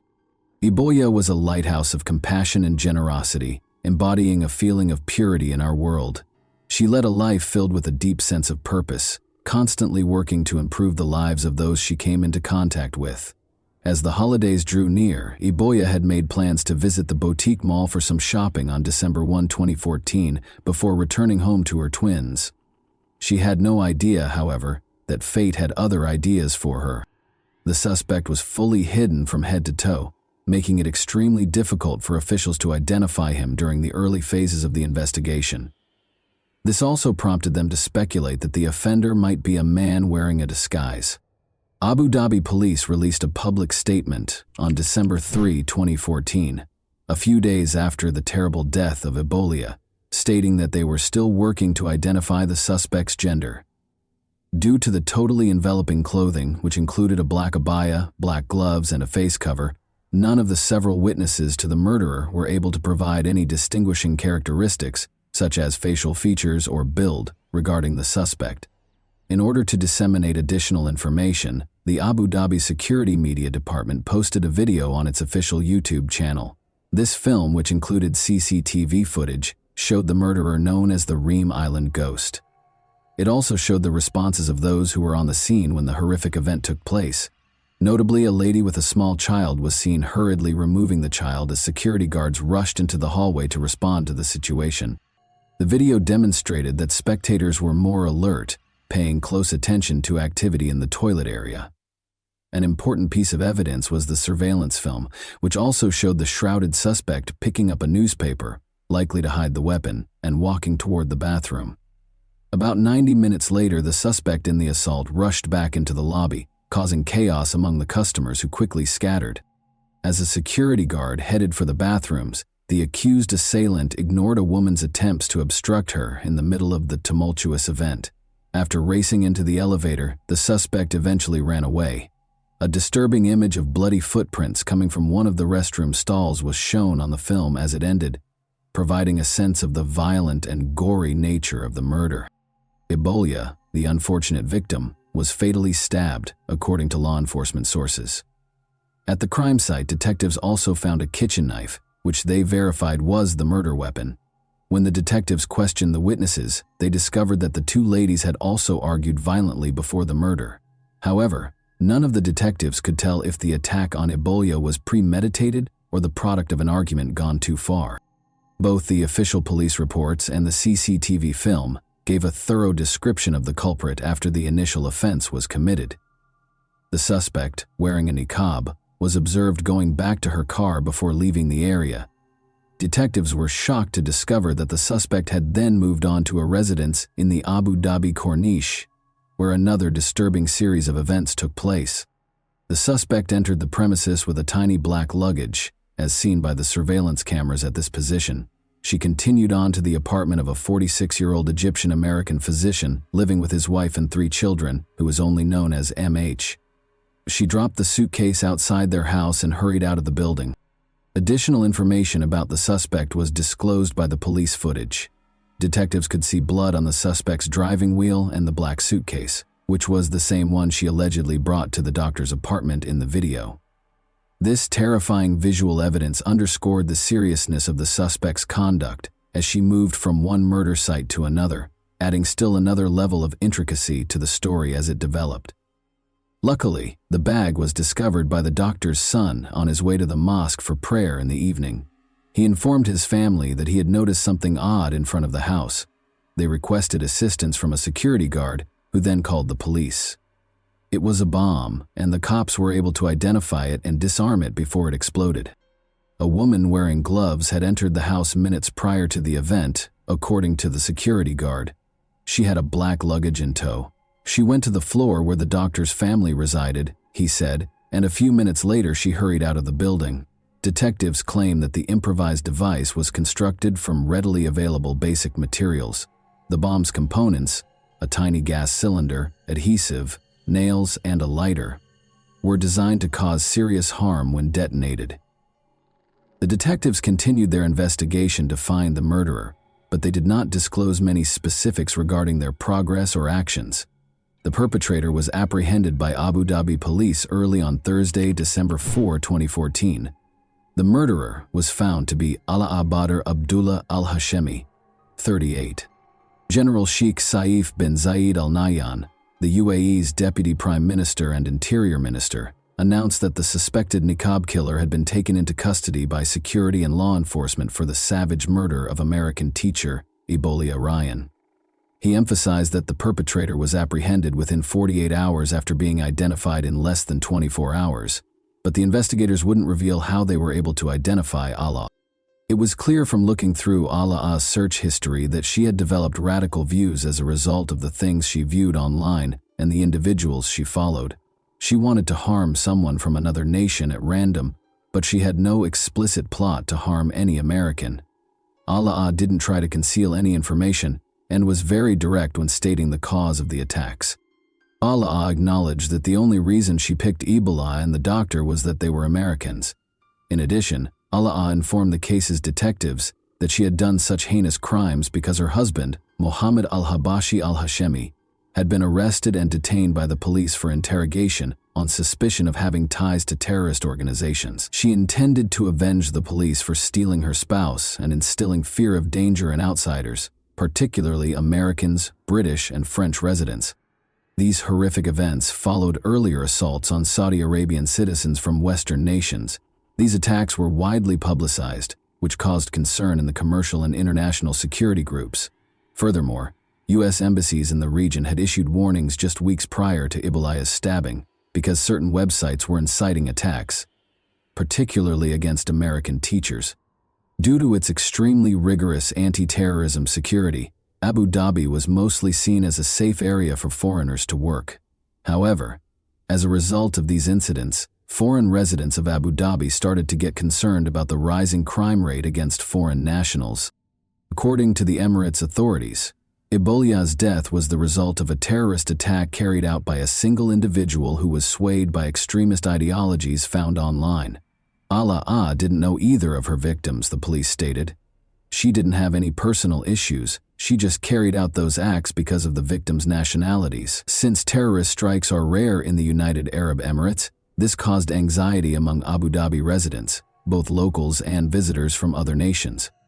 When investigators discovered a statement from Abu Muhammad al-Adani in September 2014, speaking on behalf of the organization identifying itself as the Islamic State of Iraq and the Levant, they discovered even more concerning detail regarding Ebola's murder. Abu Muhammad al-Adani called on the Muslim community to target Westerners and those from any other nation who were responsible for the attacks on their group. Specifically, he said, "Hurt them in any way you can." Instead of being a clear directive from militant organizations, the attacks that followed this menacing speech were viewed as a part of a trend of violent acts motivated by ideas. The killing of a French tourist named Hervé Gordel in Algeria, the 2014 ramming attack in Saint-Jean-de-Luz, and other assaults on Americans and Danes in Saudi Arabia were more examples. Abu Dhabi officials did not take terrorist incidents lightly. A significant portion of the city's operations depended on the labor of several foreigners, and tourism sustained its economy. Security officials sent a clear warning to any other prospective terrorists in the UAE about the dire consequences of any planned strikes, in order to ensure that the violence stayed isolated. Prior to the attack, Alaa had been browsing terrorist websites online, where she learned how to construct explosives and commit murder, according to an unnamed UAE security official who spoke to Emirates news agency WAM. Additionally, the investigators were eager to investigate the likelihood that Alaa was not acting alone. In an interview with ABC News, the police stated that they had detained several individuals at Alaa's residence, but they were unsure if they were directly responsible for the assault. Alaa disclosed to the investigators that Mohammed al-Habashi al-Hashemi, her husband, had previously provided support to militant organizations. He forced her to view and listen to tapes of Osama bin Laden and other group leaders. Although her home was described as a base of operations, it was unclear if she belonged to any organizations. Alaa was also found guilty of using an online account to disseminate information that disparaged and damaged the nation, according to additional research. Alaa was also found guilty of providing money to Al-Qaeda, a Yemeni terrorist group, knowing that it would be used to finance terrorist activities, according to the news outlets that reported on her arrest. Judge Falah al-Hajeri stated that the United Arab Emirates, with all of its benefits, had been and would remain a safe and stable place on June 29, 2015, before to issuing the ruling. It is an illustration of how people can coexist peacefully and harmoniously. Some new criminal methods that have not been seen before in the UAE have been used in recent years to scare and hurt people, he said. By doing destructive things, the intention was to upend the nation's system and endanger society. It was crucial to examine and handle these acts as strictly as possible when they posed a threat to the country's general stability. In order to combat and eradicate terrorism, a new anti-terror law was created. The judge directed law enforcement to shut down the online account Alaa had been using to contact with terrorist groups and to seize all of the evidence in his case. Later, on June 29, 2015, the Federal Supreme Court in Abu Dhabi found 38-year-old Alaa Badr al-Hashemi guilty of killing 47-year-old Ibalia Ryan and condemned her to death. The decision could not be appealed because it was rendered by the Supreme Court. Alaa's destiny was thus predetermined. Alaa asked the court to give her psychological support during her trial. She claimed to have been seeing ghostly figures and experiencing weird experiences. Taking this into account, the court ordered that Alaa undergo psychiatric testing. The findings, however, demonstrated that Alaa was fully conscious of her acts and that her mental state had no bearing on them. Surrounded by 4 police officers, Alaa remained emotionless when the court announced the verdict and sentence. She waved to her brother and father and smiled as she left the court. Ahmed al-Dahani, the State Security Prosecution's Attorney General, declared on Monday morning, July 13, 2015, that the Federal Supreme Court's State Security Circuit's decision, number 73 of 2015, regarding Alaa Badr Abdullah's execution, had been carried out with President Khalifa bin Zayed Al Nahyan's approval. The officials did not, however, reveal the manner of Alaa's execution. In remembrance of Ibalia Ryan, members of the expat community in Dubai attended a candlelight memorial and talked about the impact her untimely passing had on them. For Ibalia's friends, family, and the teaching community, finding closure was a challenging process. Her ex-husband Paul Ryan, with whom she had 3 children, also expressed his opinions about the decision. In order for Paul to take Ibalia Ryan's body back home and pay for their kids' school, a recruitment agency that assisted in getting her to Abu Dhabi launched a fundraising effort. A few weeks later, the fund was taken over by the Ryan family, who used it to support Ryan's family in Romania. Ibalia's murder, according to General Sheikh Saif bin Zayed Al Nahyan, was incompatible with the UAE's core principles. The teachings of Islam and the authentic Arab heritage were the sources of these ideals. He said that the UAE firmly believed in these moral principles, both domestically and internationally. He also expressed his sadness at witnessing such acts in a nation that is renowned for its safety and security. Mohammed al-Habashi al-Hashemi, Alaa's husband, was later charged with major crimes in 2015 for allegedly plotting to bomb tourist destinations and assassinate a local politician. During a hearing at the Federal Supreme Court in December of that year, the identity of the leader Mohammed intended to kill was kept a secret. Mohammed adamantly maintained his innocence and denied any involvement in the charges against him. Two attorneys, one selected by the government and the other by Mohammed's family, were representing him. When asked to comment on Mohammed's circumstances, both attorneys sidestepped reporters. Mohammed faced 7 charges, one of which was plotting to destroy the capital's Yas Marina Formula One racetrack and an IKEA close. He allegedly had plans to assault an American military base and tourists. Additionally, police discovered information that connected Mohammed to the terrorist groups ISIS and Al-Qaeda. Although his case was postponed until January 18, 2016, the public was unable to learn the outcome of the court proceedings or the verdict, since it did not receive adequate media attention.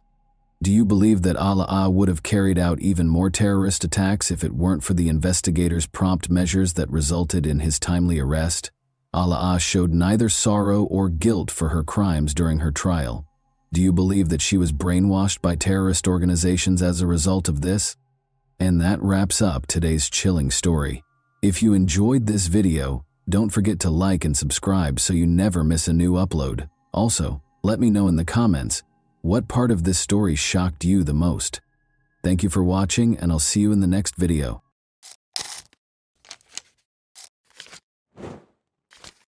Hey guys, welcome to my channel, and today we're going to take a look at another horrible case with you. We are examining the unsettling case of Kim Wall, so let's go straight to the riddle without any more ado. Denmark's capital, Copenhagen, known to the locals as Copenhagen, is situated on the picturesque islands of Amager and Zealand. Denmark is renowned for its excellent architecture and design in general, but Copenhagen in particular is the main draw. In addition to a vibrant food scene, the lush, verdant city has a rich and diverse cultural environment. Copenhagen, home to more than 600,000 people, is considered one of the happiest cities in the world due to its laid-back lifestyle and progressive social views. Even though Denmark is a pleasant country, it did record 54 homicides in 2017, including the August 2017 murder of Kim Wall. On March 23, 1987, Kim Wall was born in Trelleborg, Sweden. Journalists Joachim and Ingrid Wall were her parents. Tom Wall was the only sibling she had. Kim developed into an exceptionally intelligent youngster who never wavered in her commitment to her objectives. She did exceptionally well at the London School of Economics, where she studied international relations. However, it didn't stop there. Kim advanced her education by pursuing a master's degree at Columbia University's School of Journalism, sometimes referred to as the Oxbridge of Journalism. Kim won awards for her year and was at the top of her class among her peers. Kim's approach to her work as a journalist mirrored her deep interest in people and their stories. Kim would do whatever it took to share people's experiences and give them a voice. Kim was a journalist for the South China Morning Post in Hong Kong, the Swedish Embassy in Australia, and a European Union delegation in India. Numerous worldwide publications, including as the BBC, The Guardian, and the New York Times, have published her pieces. Kim lived in Copenhagen with her lover, Ole Stabi, a game and interface designer. Although she alternated between Beijing and New York, the two had big plans together and were incredibly in love. Relocating to Beijing, China was one of their goals. However, life had other ideas. Kim was spending time with her family on August 9, 2017, at her parents' home in Trelleborg, Sweden, so they could take their annual summer photo. Before August 9, 2017, her family had 29 photos since they had taken a family photograph every summer since Kim was a year old. Kim was also excited to get to Copenhagen because she wanted to see Ole. Before departing for China on August 16, 2017, Kim and Ole planned to host their friends at their apartment the next day to bid them farewell. Even though Tom, Kim's brother, was exhausted from working a night shift the day before, Ingrid, Kim's mother, realized that Kim's presence was an opportunity to take the family photo, so she made sure they did so before she left. They had no idea that would be the final photo they would take together. Ole and Kim prepared their house for the house party on August 10, 2017. Friends soon arrived at their flat, but Kim received a call before the celebration could start. Peter Madsen, a Danish submarine inventor, made the call. Kim and Peter had already discussed an interview over the phone. Kim wanted to interview Peter for a story she was writing for Wired magazine. It was intended to be a brief interview to wrap up her report. So, before the celebration began, she asked Ole to excuse her. Before it was too late, Kim wanted to do the work as quickly as possible so she could resume her partying with her pals. Kim left for the interview after apologizing to her friends who had already arrived for the celebration. 3 submarines were built by renowned inventor Peter Madsen. In addition, he had constructed rocket ships and motivated many others with his endeavors. Peter invited Kim to accompany him on a flight aboard his 2008 launch submarine, the UC-3 Nautilus, since the interview was about his inventions. Peter invited Kim to meet him at Copenhagen Harbor, where Kim had a safe journey. Kim arrived at about 7 o'clock. Kim, who was first afraid to board the submarine, gained the strength to do so and carefully walked onto it, where Peter was already waiting for her. She knew it wasn't a huge concern by the time the soft wind blew about her as she stood next to Peter on the submarine's tower. Notably, she contacted Ole at 8 p.m. saying, "I love you, but I'm going down now." She also texted Ole, "I'm still alive." Even though it was Kim's final text, Ole didn't think there was an issue because he expected Kim to concentrate on her work. Shortly after that, Ole received another text from Kim that said, he bought cookies and coffee though. Ole, however, soon became concerned. Ole was unable to get in touch with Kim, so it started to become later and later. Kim was supposed to return early as promised. He began to fear about 10 o'clock at night. At 1:43 a.m. he called the police after phoning everyone he could think of and informed them that his girlfriend had vanished. After Kim Wall was reported missing, the Danish police started looking for her. Kim was not located despite their hunt for the submarine she boarded prior to her disappearance, the UC-3 Nautilus. Throughout the night, the Danish Emergency Management Agency, DEMA, officers helped the police search the sea. They looked everywhere, trying to find Kim. In addition to utilizing cadaver dogs, the divers explored a huge area of the sea that was dark, traveling in all directions, front, back, right, left, center, and deep into the ocean. Approximately 5:31 a.m., Ole called Kim's mother Ingrid on August 11, 2017, to inform her that Kim had gone missing.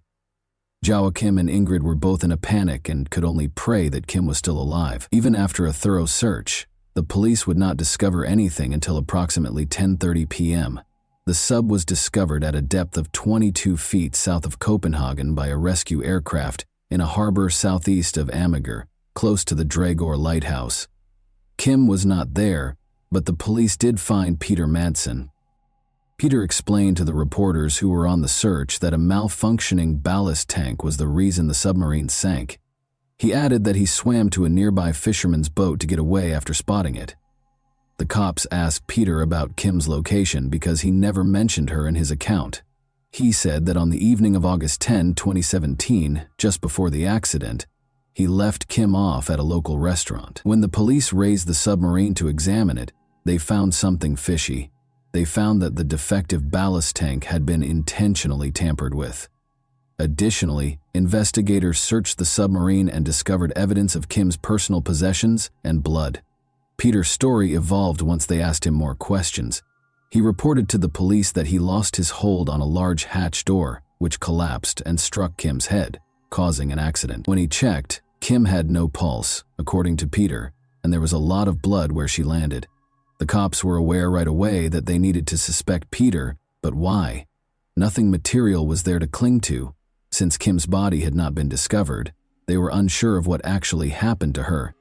On August 21, 2017, 11 days after Kim Wall vanished, a cyclist made a gory find while crossing the beach south of Copenhagen. The torso of a human washed ashore on the beach.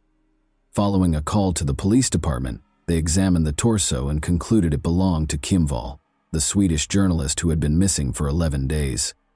The remainder of the corpse was not connected to the torso, which had been horribly stabbed 14 times. Although Kim Wall's friends and family were aware that their loved one had passed away, they were still curious about what had happened to her on August 10, 2017.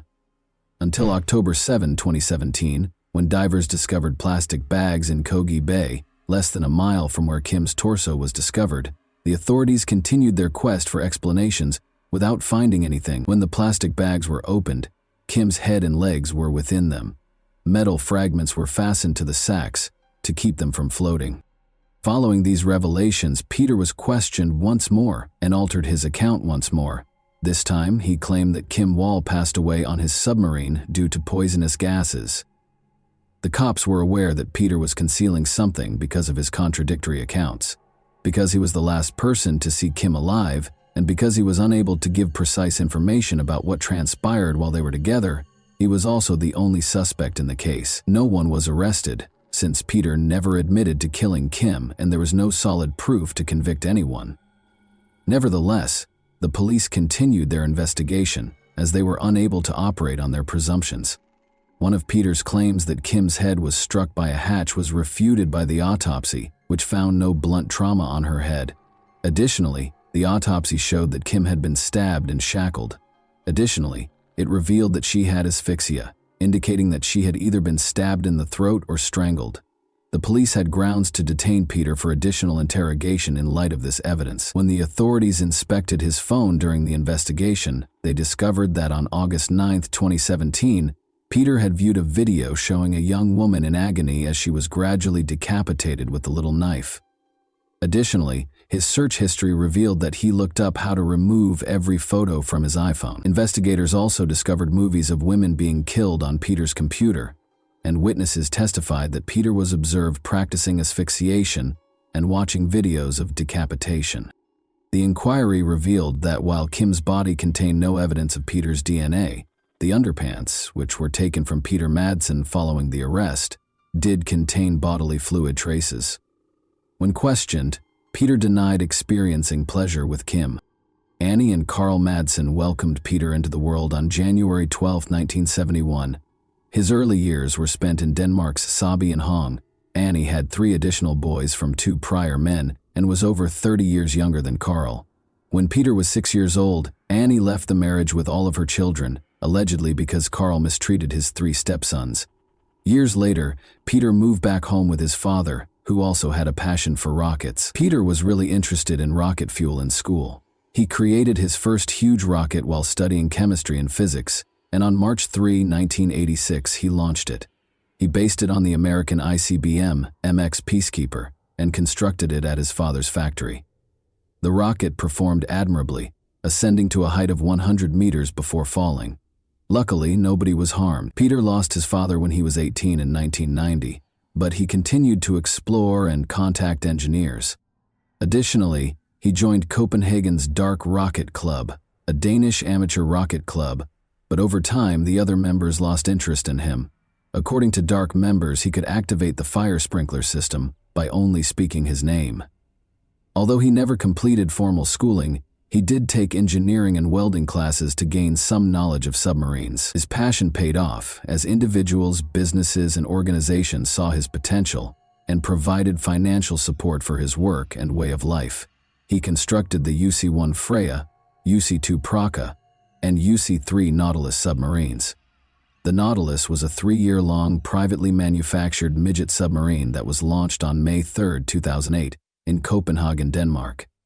The construction cost was about $200,000. Together with Danish architect Christian von Bengtsen, Peter co-founded Copenhagen Suborbitals on May 1, 2008. He departed the project in June 2014. Peter was in charge of the booster rocket engines, launch pad, and launch systems. Because of his inventions, Peter was already well-liked, and many people became interested in him without realizing that he was a different person on the inside. Only the murder of Kim Wall revealed who he really was. Peter Madsen, 47, was accused on January 26, 2018 with murder, assault from stabbing, and indecent handling of a corpse because of the dissection. On August 10, 2017, Peter was charged by the prosecution with binding, striking, placing, and strangling Kim on his submarine. Throughout the investigation, Peter refused to acknowledge that he had slain Kim. When Peter's trial started on March 8, 2018, he entered a not guilty plea to the allegations. According to the psychiatric evaluation, Peter was not delusional or psychotic, but rather a narcissistic psychopath. Peter was convicted guilty of all charges and given a life sentence on April 25, 2018. In court, Peter reportedly displayed no remorse. Instead, he intimidated people in the courtroom by staring at them from time to time. Because of Peter's behavior, the Wall family was once instructed not to let him pass in the courtroom. Peter insisted throughout the proceedings that Kim's death was an accident, even though he acknowledged that he had dismembered her body. He told the court, "I don't see how that mattered at the time, as she was dead."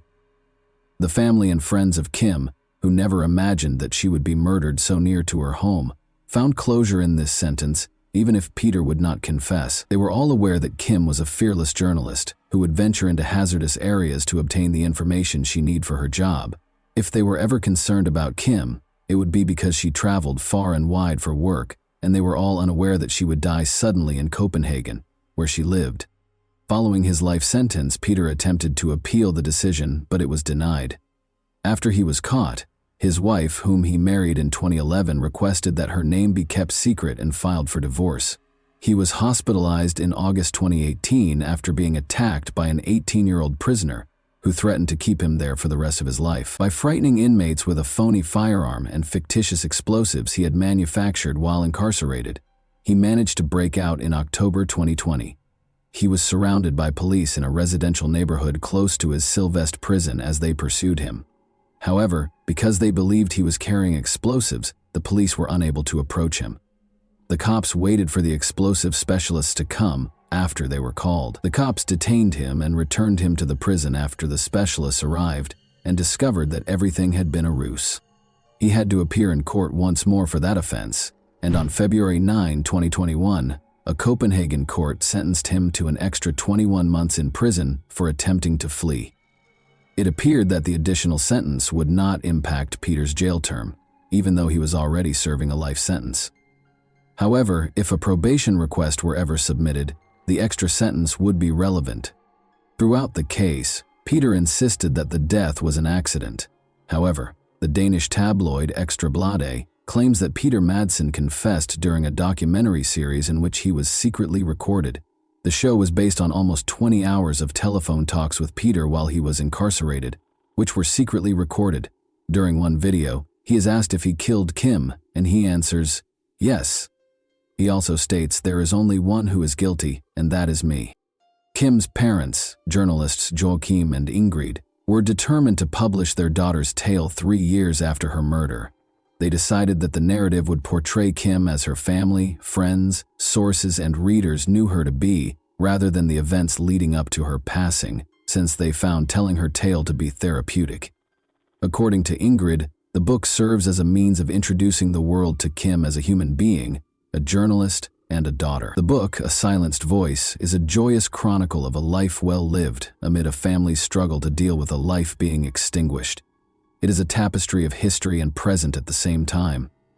It chronicles Kim's journey from London to Cuba, New York to Haiti, Beijing to Sri Lanka, gathering anecdotes from bylines and cherished companions along the way. It also follows the hours, days, and weeks that followed Ingrid and Joachim's awakening to the news of their daughter's disappearance and their discovery on TV that a stranger was facing murder charges. The establishment of the Kim Wall Memorial Fund, a grant intended to assist female journalists, was another development that provided comfort to the Wall family. The life and death of Kim Wall are depicted in many TV shows in addition to the narrative penned by Kim's parents. The first is Tobias Lindholm's Danish-language television dramatization, The Investigation, which depicts the case's criminal inquiry. The 6-part series, which stars a variety of professional actors, debuted on September 28, 2020. Those involved in the case investigation were consulted in order to meticulously script the series. The investigation focuses on the research that led to Peter's accusation and conviction, rather than Peter or the actual crime. Into the Deep, the submarine murder case, which was directed by Emma Sullivan, was made available on Netflix in September 2022. The documentary video of Peter Madsen, his friends, and interns was used to chronicle his attempt to launch a rocket ship into space using his submarine as a command center. The film chronicled the occurrence in detail, as well as his life. After his lover passed away, Kim's boyfriend Ole Stabi found it difficult to react. Nevertheless, years later he talked about Kim and underlined what a wonderful person she was. The murder of Kim is an unsettling instance that demonstrates the depth of evil that exists in human nature. It also makes us consider the number of women who have faced danger in their diverse occupations. How did you feel about this particular case? Do you believe Peter Madsen received the justice he was due? And that wraps up today's chilling story. If you enjoyed this video, don't forget to like and subscribe so you never miss a new upload. Also, let me know in the comments what part of this story shocked you the most. Thank you for watching, and I'll see you in the next video.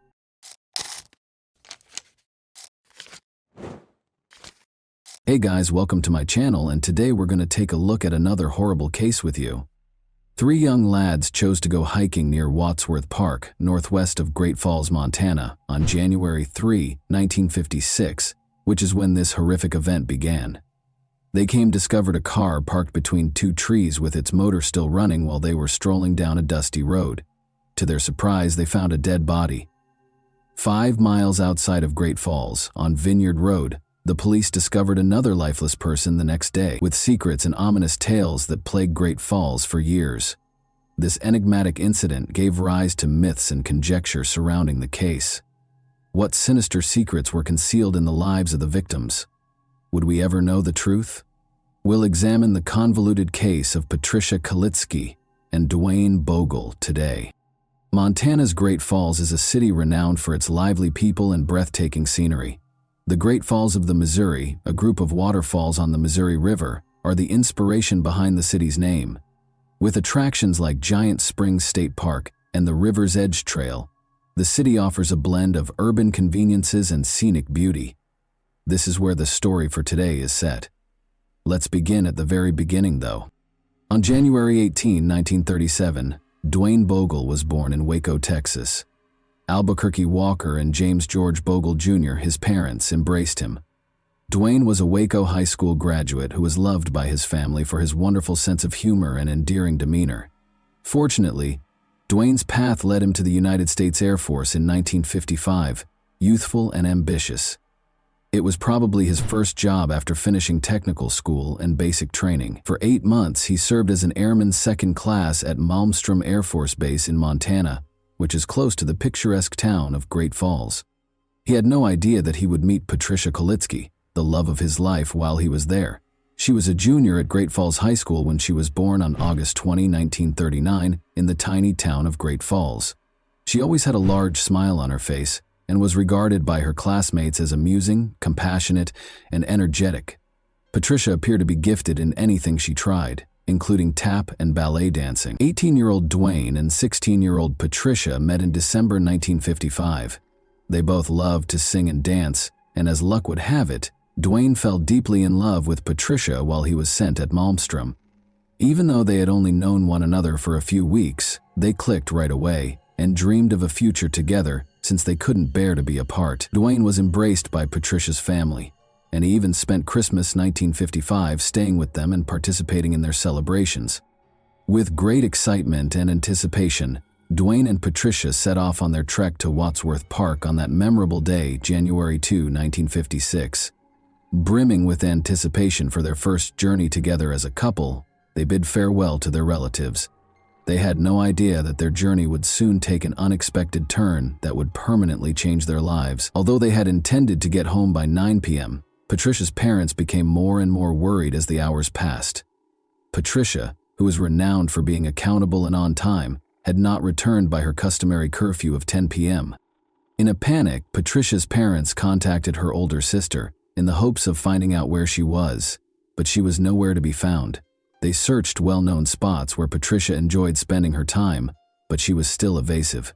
They began to worry about the prospect that Patricia might have eloped with Dwayne, just like her sister. As their search became more frantic, they hesitantly accepted the idea that history might be repeating itself, because they had already felt the anguish of betrayal from their older daughter, who had eloped with her lover years prior. Uncertain if Patricia had voluntarily disappeared or if anything more nefarious had happened, they were afraid of the worst but were also troubled by their previous heartbreak, so they were reluctant to call the police. 3 daring youngsters went hiking at Wadsworth Park in northwest Great Falls, Montana, on a chilly January 3, 1956. They encountered an odd and unnerving sight while strolling along a dirt path. The radio was playing loudly in a car that was still running and parked between two trees. The emergency brake was applied, and its headlights remained on. The motorist appeared to have disappeared moments earlier. Curiosity drove the youngsters to approach the car with caution. They were shocked to see a dead man partially trapped beneath the car, laying face down. They saw that what appeared to be his own belt had been used to firmly bind his hands behind his back. The guys alerted the authorities right away, and they hurried to the area to look into it. Being cautious not to disturb any possible evidence, they thoroughly searched the entire area. They discovered a gunshot wound to the back of the man's head when examining his body. His body showed no further symptoms of injuries, which was surprising. This implied that the murderer's sole goal was to take his life quickly without causing him more pain. A key piece of identification, the driver's license of 18-year-old Dwayne Bogle, was discovered by the police during the automobile search, and it served as a major lead in the investigation. Robbery was one of the many hypotheses that whirled through the police's heads. The fact that the car's engine was still running suggested that the murderer had made a quick escape after stealing items. Then, however, they had a horrifying suspicion. They thought there had been a crime more heinous than robbery. Since kidnappings were happening regularly at the time, there were worries that Dwayne might have been singled out for attention. The terrible decision to take Dwayne's life seemed to be the outcome of the criminal's initial plot going horribly wrong. The cops thoroughly examined the entire region because they were determined to locate any hint, but the predator had been able to entirely hide his tracks, so there was no sign of him. The heartbreaking news of Dwayne's murder was subsequently relayed to his family by the police. Dwayne's parents were overcome with astonishment and sadness at hearing the startling news. They were unable to understand how someone could hurt their cherished kid, who was always happy and adored by others. For them, it was an extremely painful moment. When Patricia's parents heard the news, they came forward and gave the police important information. They disclosed that Patricia had not come home either and was also with Dwayne. They said they were worried about her safety and wondered where Patricia might be if Dwayne had been slain.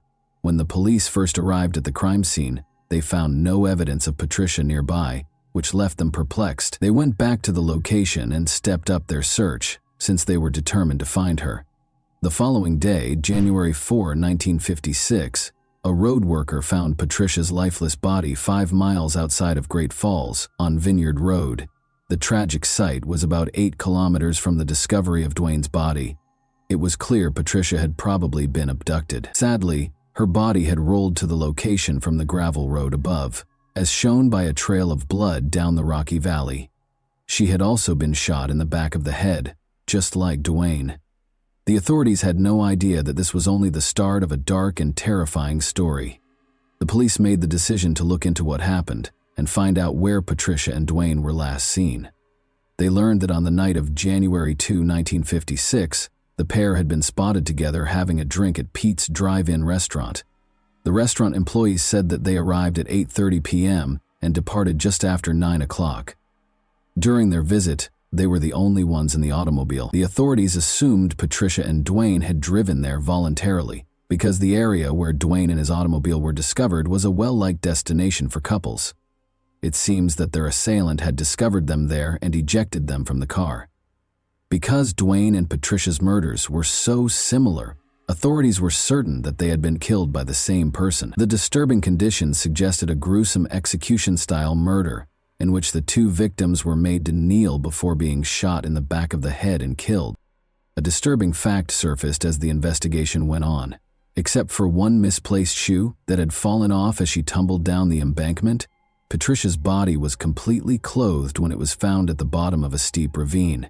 There was no concrete proof of assault found during the initial inspection of her body, but as the inquiry progressed, an unexpected turn of events surfaced.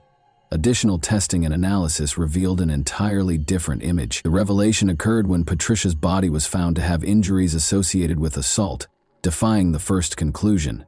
Additionally, they were able to obtain a swab from her in the hopes of identifying the murderer. Unfortunately, no definitive results could be obtained at the time due to technological restrictions.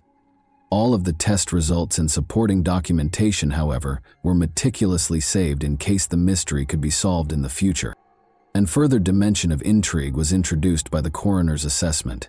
In fact, It was thought that Dwayne had survived the shooting for a few hours. It was thought that the shooting itself happened sometime between 10 p.m. and midnight, and Dwayne passed away tragically between 2 a.m. and 4 a.m. Authorities started a thorough investigation because they were committed to finding the murderer. The Great Falls Sheriff's Office's T.J. Leeper went above and beyond by purchasing a polygraph machine with his own funds that might provide crucial hints. To make sure it was used properly, they sent in a Seattle specialist. 10 officers dedicated their time to the case, working around the clock. They started looking for anyone who would have a reason to hurt Patricia or Dwayne. Catherine, Patricia's mother, revealed a troubling exchange she had with Dwayne on January 2, 1956, the day before his lifeless body was discovered, adding to the growing suspicion. The authorities were intrigued by this information and pondered whether the friend might be linked to the murders of Patricia and Dwayne. They managed to locate the friend and spent 4 hours questioning him. When they were unable to locate any proof connecting him to the killings, the police eventually forced to let him go. Furthermore, it was established that he was in his Texas house when the murder occurred. Unfortunately, the authorities were unable to identify a specific personal reason for Dwayne and Patricia's killings. Their investigation options were limited by this obstacle, so they turned their attention to those who had consumed alcohol the night before the killings and attempted to track down those who carried firearms. When all seems lost, 2 witnesses came forward with shocking information. They reported to the police on January 10, 1956, a man who was spotted returning home at midnight with a gun in his hand, in addition to having one. A glimmer of hope that they might have finally gotten a break in the case was generated by this information, but when they confronted the individual and spoke with him, their hope swiftly evaporated. He insisted that he didn't even own a gun and strongly denied ever leaving his residence that evening. Based on the 2 men's testimonies, the police had almost enough reason to arrest him. In a startling change of events, nevertheless, the witnesses did finally confess. It was discovered after hours of hard interrogation that they had been lying the entire time because they hated the man. They viewed this continuous probe as a chance to get what they wanted. The police were shocked and enraged by this discovery, knowing that they had to start over in their hunt for the real criminal. Sheriff Leeper had to close the full-time investigation into the case in March 1956, 2 months later, without being able to identify the murderer. The sheriff expressed his dissatisfaction and sadness for not apprehending the individual responsible for Patricia and Dwayne's deaths, but the lack of progress was discouraging.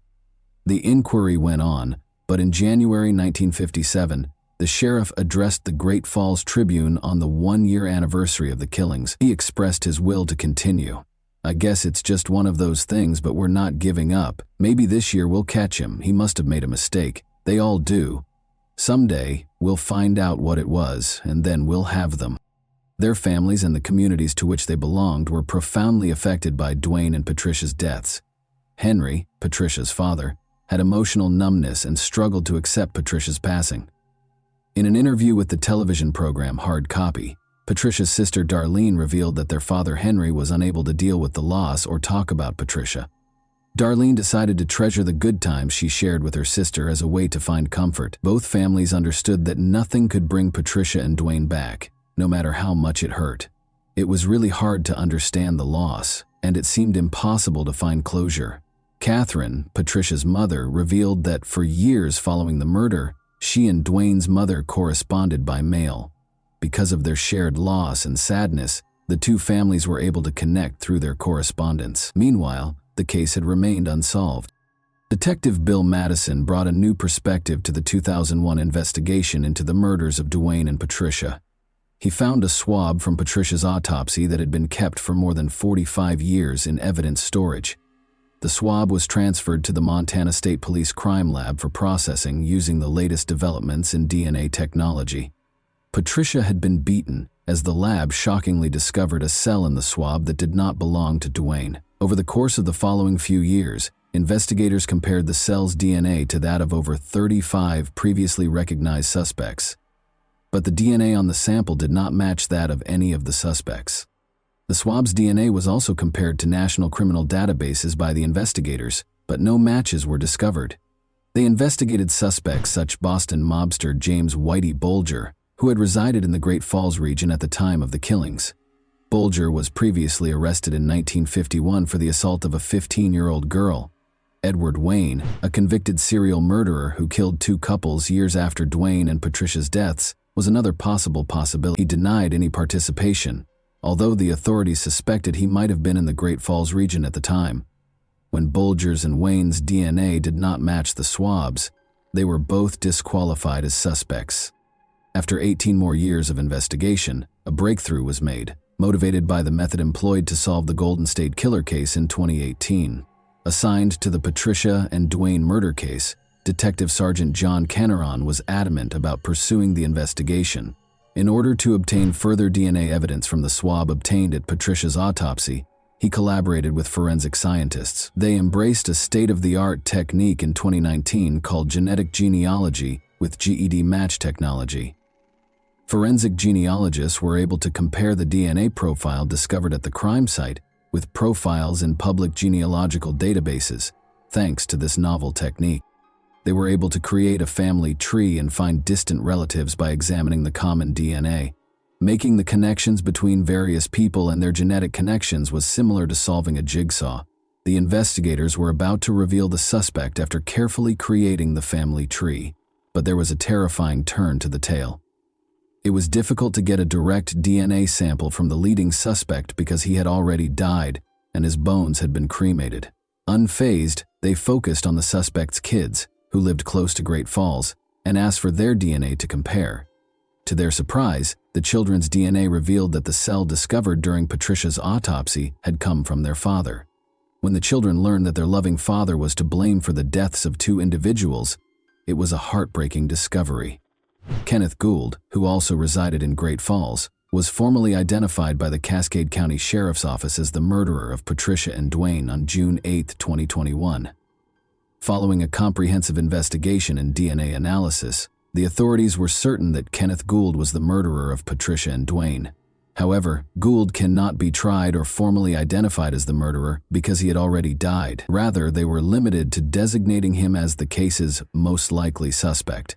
This historic announcement was made over 65 years after the untimely deaths of Patricia and Dwayne, making it the oldest case ever solved in history, utilizing the cutting-edge method of genetic genealogy.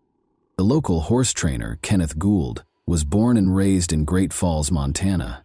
He married 16-year-old Lula Bell Brown in 1952. At the age of 24, began a family and raised 5 kids. He lived very close to Patricia's home and was often spotted riding horses in the neighborhood around the time of the murder. Gould lived close to the location of the incident, but his name was never in the police files and he had no obvious relationship to either Patricia or Dwayne.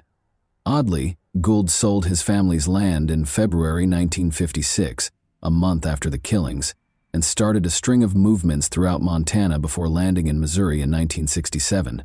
He never went back to Montana after that. At the age of 79, Gould's adventure came to an end in 2001 when he died in Oregon County, Missouri. His life continued to be entangled with the mystery surrounding the killings of Patricia and Dwayne, raising doubts about his potential involvement and the motivation for the killings. People can have secrets they never tell anyone, Cascade County Sheriff's Office Detective Sergeant John Kenneron said in reference to the case. Many of Patricia and Dwayne's loved ones had already died and were unable to hear the news because so much time had passed between the murders and Gould's identification. Darlene, Patricia's lone surviving sister, suffered from severe dementia. When Gould was eventually found, the case's conclusion caused Dwayne and Patricia's family to experience a range of emotions.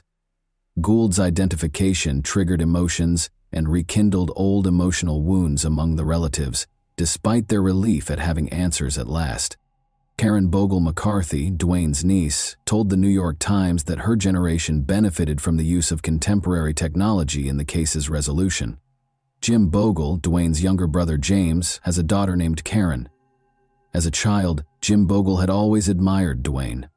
Since Jim died of a neurological disease in November 2013, he was sadly unable to witness the identification of his beloved brother's killer. The surviving family of Patricia and Dwayne was extremely relieved that they were no longer burdened with the bizarre hypotheses and wild speculations surrounding the case. The idea that Dwayne had joined the mob in Great Falls and caused their untimely deaths was one scenario that devastated his family. Additionally, there were rumors that Dwayne was involved with narcotics dealers in Texas, but Gould's identification ended decades of conjecture and rumors in addition to exposing the truth about who separated Dwayne from his family. Even though there is now closure, the families impacted by this tragedy still have emotional scars. How do you feel about this case? What do you believe might be the driving force behind the murders of Patricia and Dwayne? And that wraps up today's chilling story. If you enjoyed this video, don't forget to like and subscribe so you never miss a new upload. Also, let me know in the comments what part of this story shocked you the most. Thank you for watching, and I'll see you in the next video.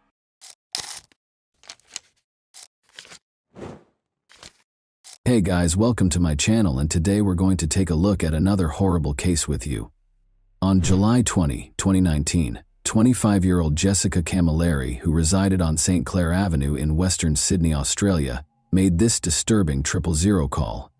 Although Jessica recounted a very graphic sight, the investigators found the call unsettling, and they were correct about the nature of the crime.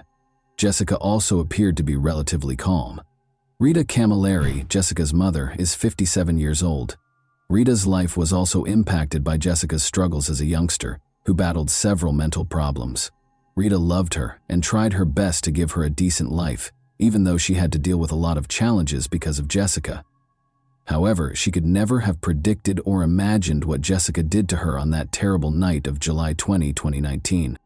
Jessica was standing outside her house, completely covered in blood, when detectives arrived on the scene.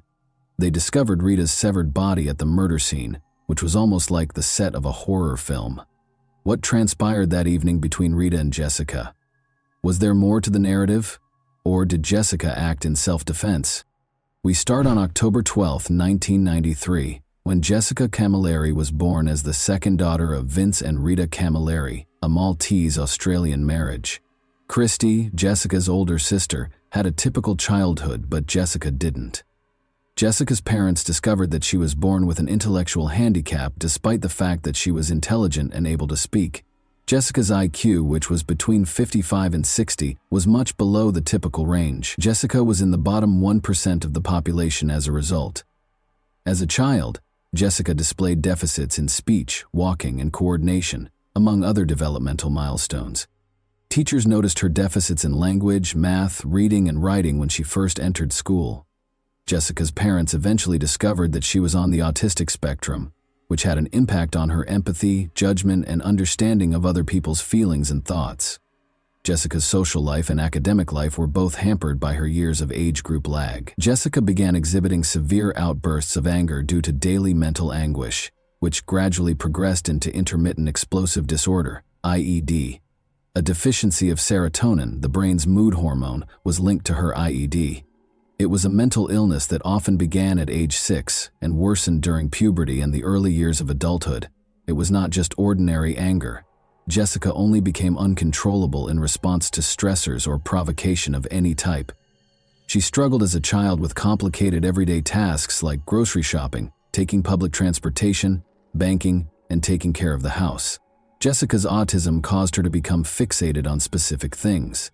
Jessica spent hours upon hours viewing horror films with graphic gore and carnage, like Texas Chainsaw Massacre and Jeepers Creepers. Her fixation with bloodshed only deepened as she watched more and more of these films. Jessica's parents divorced when she was a teenager. Because of the antagonistic atmosphere in the house, Jessica's father, Vince, no longer wanted to live with Jessica and Rita. He claimed that Rita was unable to discipline her own daughter and held her responsible for Jessica's deteriorating health. Even though Rita was at her lowest point at the moment, she was still able to maintain her composure and take care of Jessica after her father had departed. Jessica's frequent outbursts at school became more intense. Because she attacked other pupils and occasionally even teachers, she was suspended a lot. Although she primarily attacked women, she once bit a male student and would not take her fangs off him when someone attempted to remove her. It also didn't help that Jessica eventually had to drop out of school and be placed in supporting settings. Due to her inability to handle all of these situations and her frequent violent outbursts, Jessica was placed on a disability assistance pension starting in 2013. With no friends, Jessica was sitting at home. She would spend the entire day watching horror movies in her room. Jessica's outbursts required her to be admitted to psychiatric hospitals on several occasions in the next years. Rita took Jessica to Nepean Hospital in Western Sydney at the beginning of 2018. She experienced a severe episode of her mental condition and spent approximately 9 days there. They administered some antipsychotic medicine and lithium for what they believed to be bipolar illness.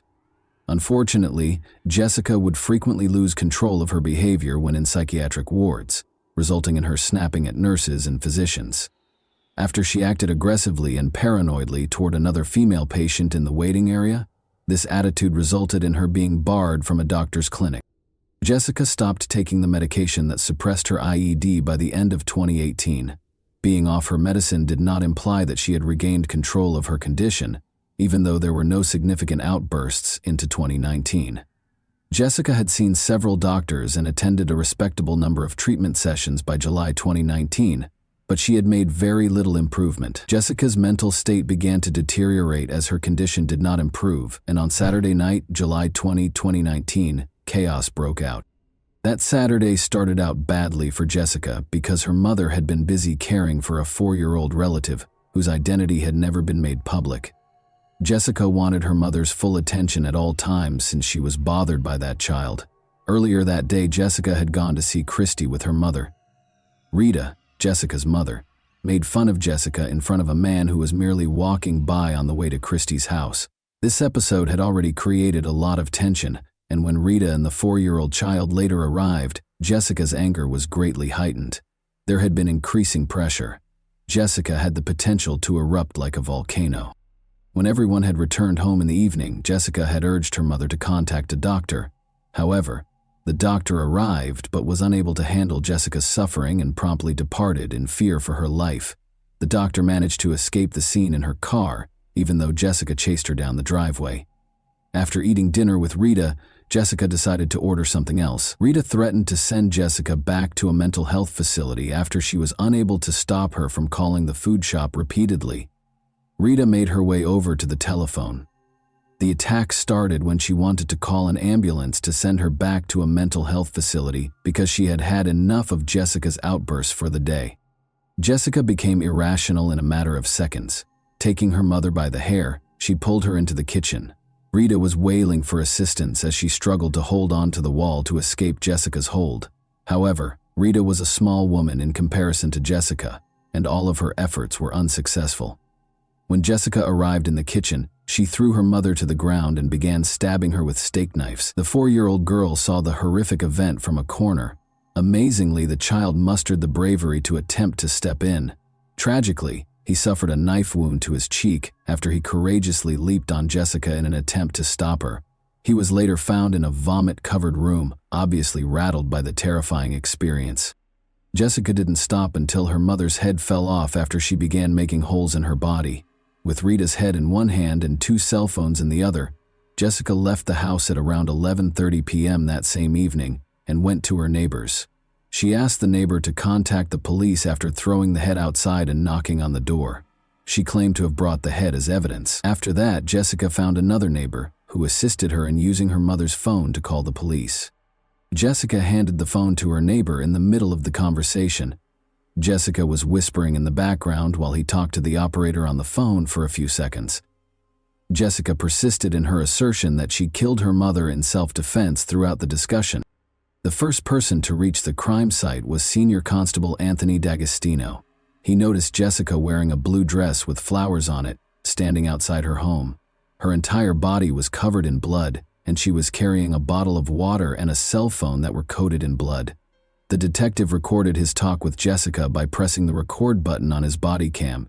She indicated to the investigator the location of her mother's head. She then began inquiring as to whether Rita may still be revived and whether the surgeons could stitch her head back on. Jessica didn't apologize.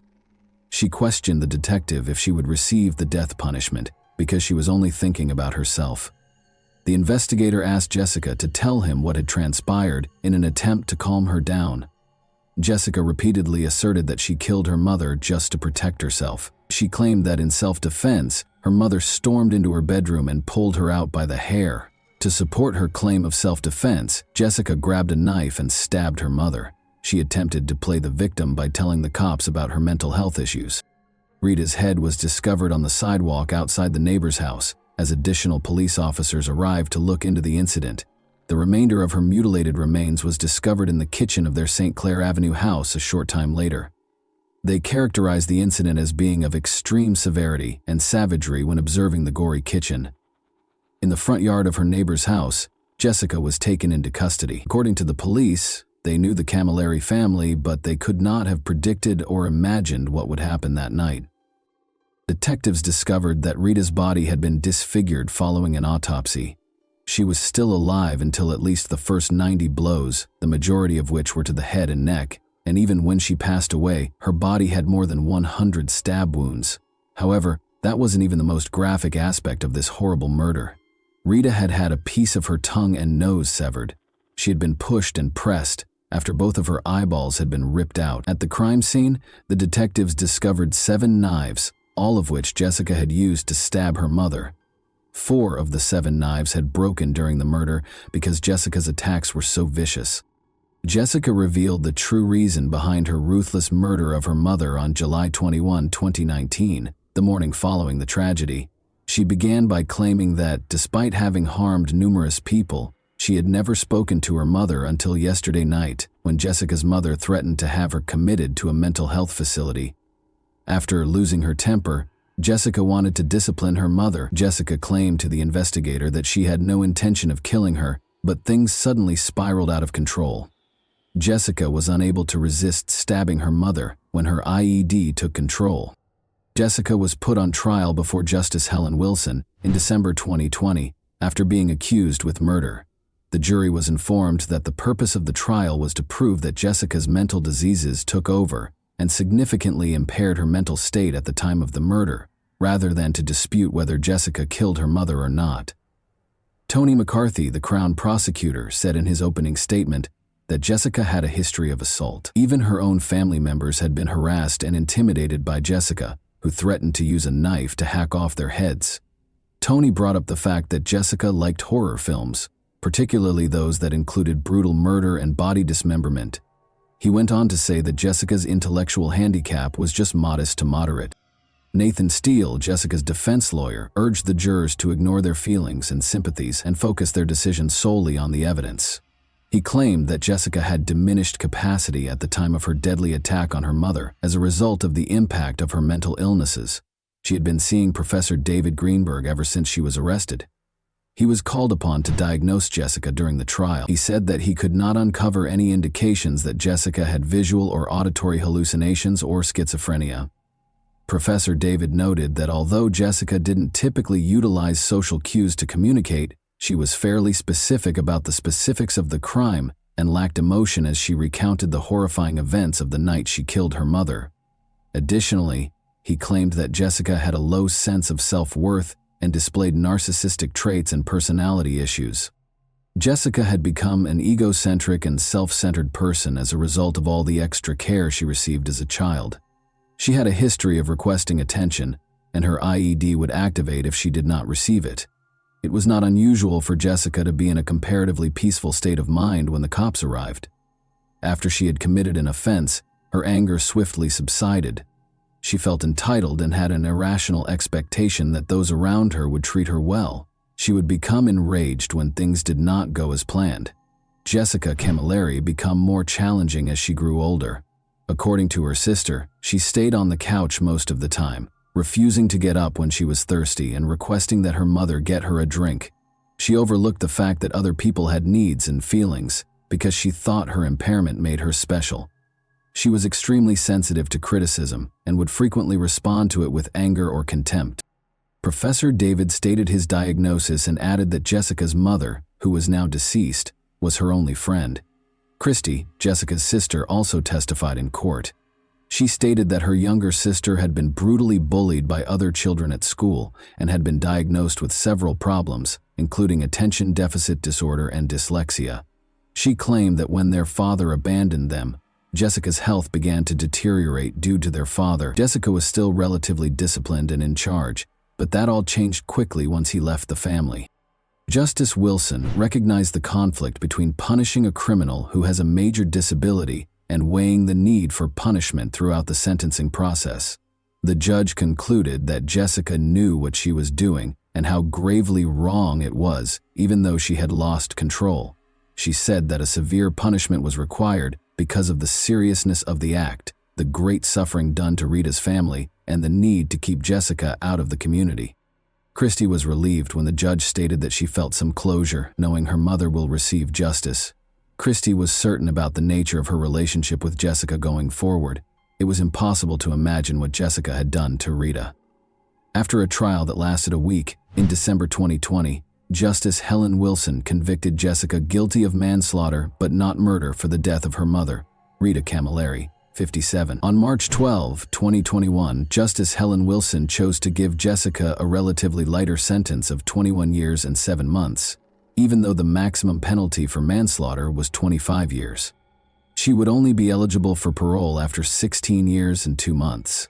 Helen Wilson pointed out that Rita Camilleri's body had over 90 defensive wounds to her hands when she was in excruciating pain, just as she claimed that Jessica had demonstrated remarkable skill in mutilating depravity when she killed her 57-year-old mother in July 2019.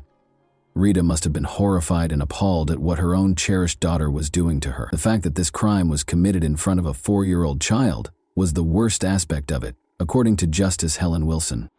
Jessica Camilleri would now be imprisoned for the next few decades in Australia's most severe women's prison, Silverwater Prison in Western Sydney. Jessica's mental state did not improve while she was incarcerated as a convicted murderer. Her painful recollections of her time in school returned after going through all the bullying and torture. She would frequently argue with other inmates and occasionally even guards. But when she was accused of assaulting 2 prison officers and causing actual physical harm as a consequence of an event in August 2021 and October 2021, things became serious. According to the officers, Jessica took hold of their hair and only released her hold after removing a large strand of hair from each officer's head. The injuries required the officers to be admitted to the hospital. Jessica was thus put in the prison's isolation ward. It was decided to issue a verdict for these felonies, later in September 2022. Jessica, who is 28, filed a challenge against her sentence in the Court of Criminal Appeal. She claimed that her loss of control during the attack on her mother was not appropriately taken into account, as did her defense team. Jessica's lawyer Tim Game argued the judge that Jessica's sentence did not take into account the fact that her difficulties were close to being considered mental illness. He added that the punishment was excessively severe for someone who completely lost control. Tim Game went on to say that Justice Helen Wilson erred in her sentencing of Jessica by emphasizing Jessica's understanding of her acts rather than the 2 psychologists' findings that Jessica lacked self-control throughout the attack. He emphasized his belief that Jessica's hefty sentence was a grave error on the part of Judge Helen Wilson. According to Jessica and her legal team, Judge Helen Wilson had done everything in her power to conclude the trial and take the easy route by rendering an unfair result because Jessica had already volunteered to enter a guilty plea to manslaughter before to the trial. Tim Game expressed optimism that Jessica would receive a significantly reduced term through her appeal because of the significant improvement in her behavior since her initial sentencing in 2021. Justice Wilson was correct to impose a severe sentence for Jessica's serious crime, according to the Crown's argument against the appeal. They went on to say that the only reason Justice Wilson did not give Jessica the maximum penalty was because of her mental illness. Jessica and her team argued in the Sydney Supreme Court that Justice Wilson had misjudged the seriousness of the crime and that the term she received last year was disproportionate, but Justice Peter Hamill rejected their arguments. However, with the backing of Justices Christine Edmondson and Richard Kavanaugh, Justice Hamill decided that Jessica should receive a new sentence. When Jessica killed her 57-year-old mother in 2019, Justice Hamill concluded that she only had a basic knowledge of moral wrongfulness because of her intellectual handicap and autism spectrum disorder, based on the testimony of several psychiatrists and a psychologist. He mandated that she be resentenced to 16 years in jail with a 12-year non-parole period. Although Jessica's sentence had been reduced, on September 4, 2023, the verdict on her 2021 assault of 2 prison guards was delivered. Jessica Camilleri's sentence for assaulting 2 prison guards and tearing out their hair has been extended by 22 months, according to a statement. Rita's life was challenging, but no one ever anticipated that she would be taken away so tragically, and by her own daughter, whom Rita had cared for and looked after for 25 years, according to Jessica's family, friends, and psychiatrists. Christy, Rita's oldest daughter, was profoundly impacted by her passing. Christy shared her views about Jessica as she recalled her mother's unselfish and caring attitude. Rita, who was 57 at the time of her death, had made the decision to live her life for herself instead of providing for Jessica and her needs. Jessica regrettably didn't live up to this ideal, but now that the only person who genuinely cared for her was dead, there was no one left to take care of her. Jessica had lost the only person who genuinely cared about her. Constraint, a dull prison schedule, and spending most of her time in a 3x4-meter cell every single day were all part of Jessica's impending future. Is Jessica's sentence appropriate, in your opinion? Given the absence of her mother, how do you envision Jessica's life will be when she is eventually freed from prison? And that wraps up today's chilling story. If you enjoyed this video, don't forget to like and subscribe so you never miss a new upload. Also, let me know in the comments, what part of this story shocked you the most? Thank you for watching, and I'll see you in the next video.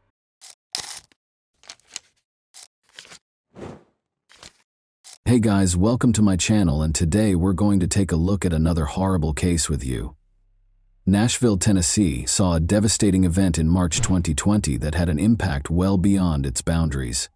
In addition to upsetting the local community, Holly Williams and William Lanway's tragic deaths sparked a national dialogue on the widespread problems of mental health disorders, domestic violence, and the destructive effects of turbulent relationships. The horrific circumstances surrounding their deaths, the investigation that followed, and the story's wider ramifications for domestic violence awareness will all be covered in this film.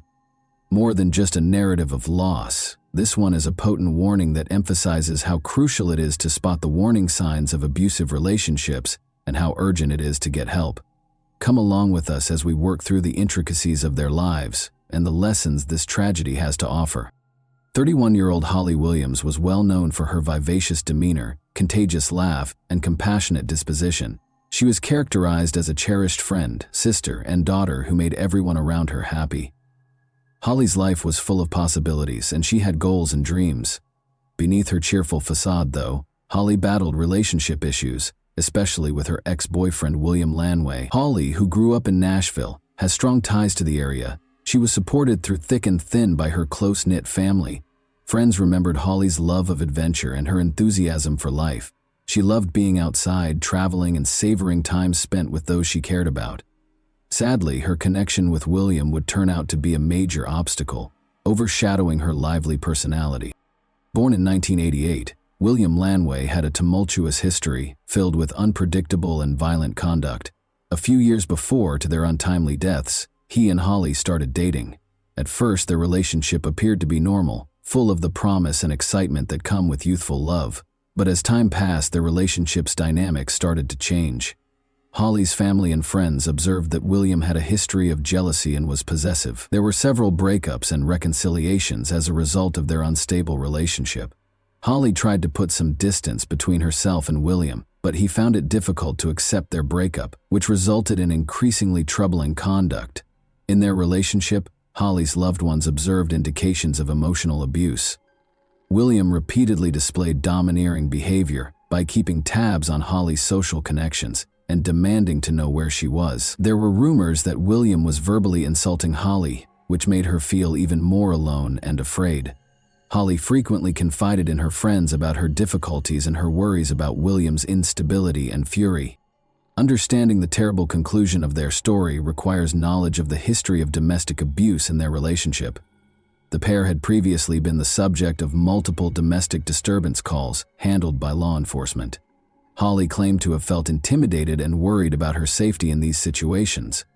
One significant instance occurred in early 2020 when Holly went to the police after William had followed her around and showed up at her house without permission. In violation of her attempts to establish space, he even made repeated attempts to get in touch with her via social media and phone conversations. As William's actions worsened, Holly's worries grew, and she started to worry more about her safety. Holly tried to put herself out of the situation, but she was entangled in a web of intimidation and emotional manipulation. Friends saw that Holly frequently felt bad about leaving William because she was afraid of his reaction and possible injury. She frequently battled the dread of reprisals, which is a typical occurrence for many people in violent relationships. Holly's circumstances become more vulnerable in the days preceding the disaster. Holly was reported missing on March 1, 2020, when she did not come home from a night out with friends. When they were unable to get in touch with her, frightened relatives became concerned for her safety and called the police. The police soon discovered Holly's turbulent connection with William when they started their inquiry. Red flags were raised right away when friends and relatives shared information about Holly's anxieties and previous encounters with William. Given William's violent and domineering past, the authorities were aware of the possible threat Holly posed. Police were notified by a 911 call about a disturbance at a nearby hotel on March 3. According to witnesses, William and Holly got into a furious dispute. Even though the police were called to the location, both people had already departed by the time they got there. This interaction brought to light the growing strain in their relationship. Holly's acquaintances reported that she had been missing for a few days on March 4, 2020. Concern for her safety increased as alarm bells began to ring. In the past, Holly had shared her worries about William with her friends, which made them think that something horrible might have occurred. When a construction worker found an abandoned automobile at a Nashville construction site on March 5, 2020, the inquiry took a disastrous turn. The bodies of Holly Williams and William Lanway were found in the car, which was later determined to be Holly's. It was a somber and startling scene. It was soon established by the authorities that William had died from a self-inflicted gunshot wound, and Holly had been shot several times. The neighborhood was rocked by this finding, which prompted an investigation into what happened before this awful conclusion. It became evident during the course of the investigation that William had killed Holly before killing himself. The terrible effects of a dysfunctional relationship marked by violence and control were brought to light by this sad murder-suicide. Eric, a married man who had been linked with Holly through her escort service under the nickname Lila Love, was a major driving force behind the convoluted web of deceit, treachery, and violence that started the inquiry into the killings of Holly Williams and Bill Lanway. When Holly's boyfriend Bill broke into her escort account and discovered private information about her clients, Eric's life took a terrible turn. Knowing that disclosing his contact with an escort could ruin his marriage and standing in the community, Bill exploited this information to blackmail Eric. Instead of submitting to Bill's demands, Eric turned to Gil, his private security guard, for assistance. Thinking Lila Love was a fictitious name, he first assigned Gil the duty of determining Holly's real identity. But under the pretense of looking into a missing woman, Gil recruited Brian Brockway and his brother Chad, who worked in security as well. Thinking he was assisting someone in need, Chad researched Holly in great detail. As the inquiry went on, it became evident that Eric's problems were not being caused by Holly. He was being extorted for money by Bill. Another security contractor, Adam Carey, finally faced Holly head-on after recognizing the complex dynamics at work. Adam chose to convey messages to Holly and Bill after unraveling the network of blackmail, and on March 11, 2020, he followed Bill to a grocery shop. Eric made a crucial choice that evening after Bill called him, likely to demand more money. Eric gave Adam and Brian permission to murder Holly and Bill if needed. The murders occurred on March 12 in Nashville, where Brian and Adam flew to shortly after. They were seen departing together at around 11:40 p.m. on security footage taken from Holly's residence. Gunshots were heard shortly after departing, and persistent yelling suggested a parking lot ambush. According to the video, Holly was unintentionally shot during the commotion, and Bill was singled out for his blackmailing actions. When Brian and Adam realized Holly was still alive, they shot her once more to be sure she wouldn't live. The killers dumped Holly's car in a landfill after the killings, then drove to Memphis, where Adam dropped Brian off at the airport before heading back to North Carolina.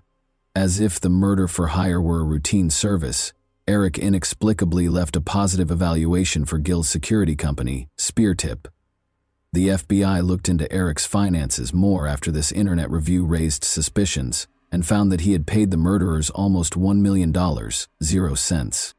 Detectives spent 2 years trying to make sense of a lot of dead ends in the case.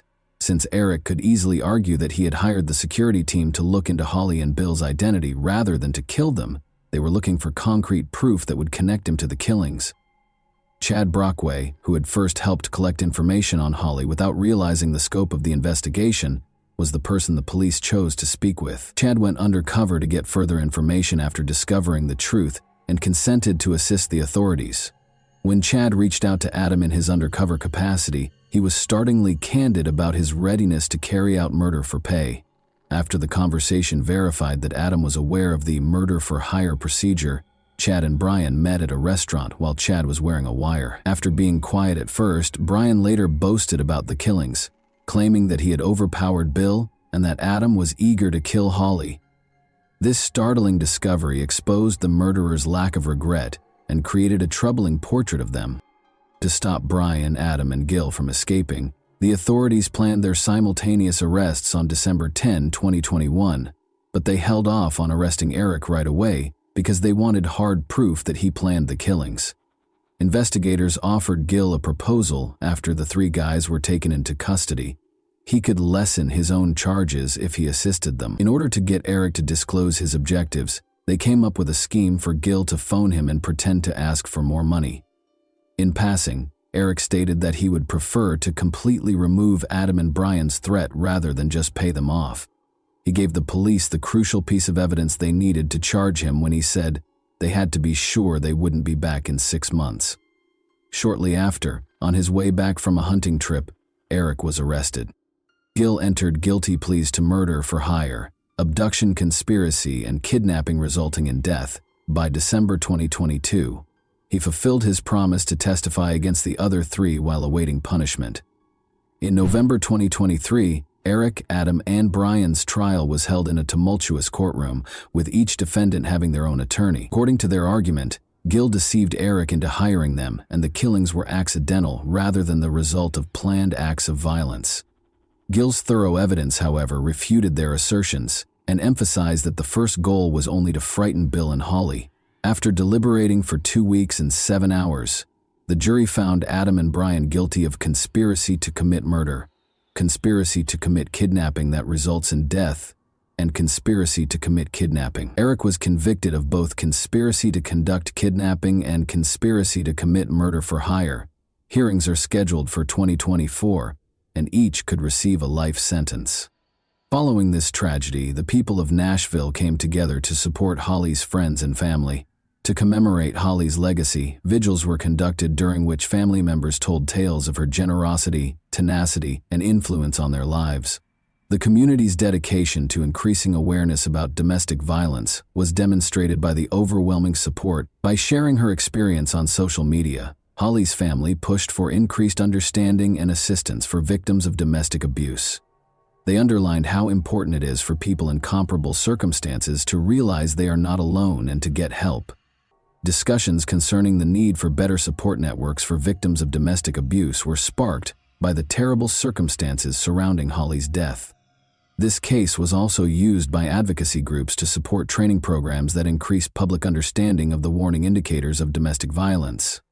To raise awareness of the value of identifying unhealthy relationships and offering assistance to those in need, they planned seminars and events throughout Nashville.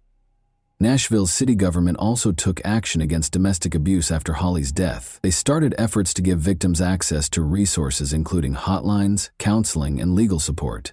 The response from the community showed a dedication to stopping similar tragedies in the future and helping victims of domestic abuse.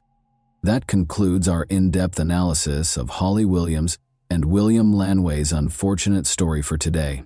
We hope that this inquiry clarifies the intricacies and ramifications of the decisions taken.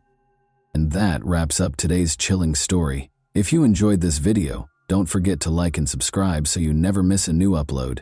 Also, let me know in the comments what part of this story shocked you the most. Thank you for watching, and I'll see you in the next video.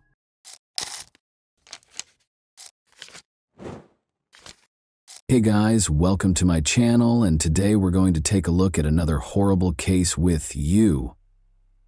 2 close women in his life were taken from him by criminals, and he will always be grieving for them.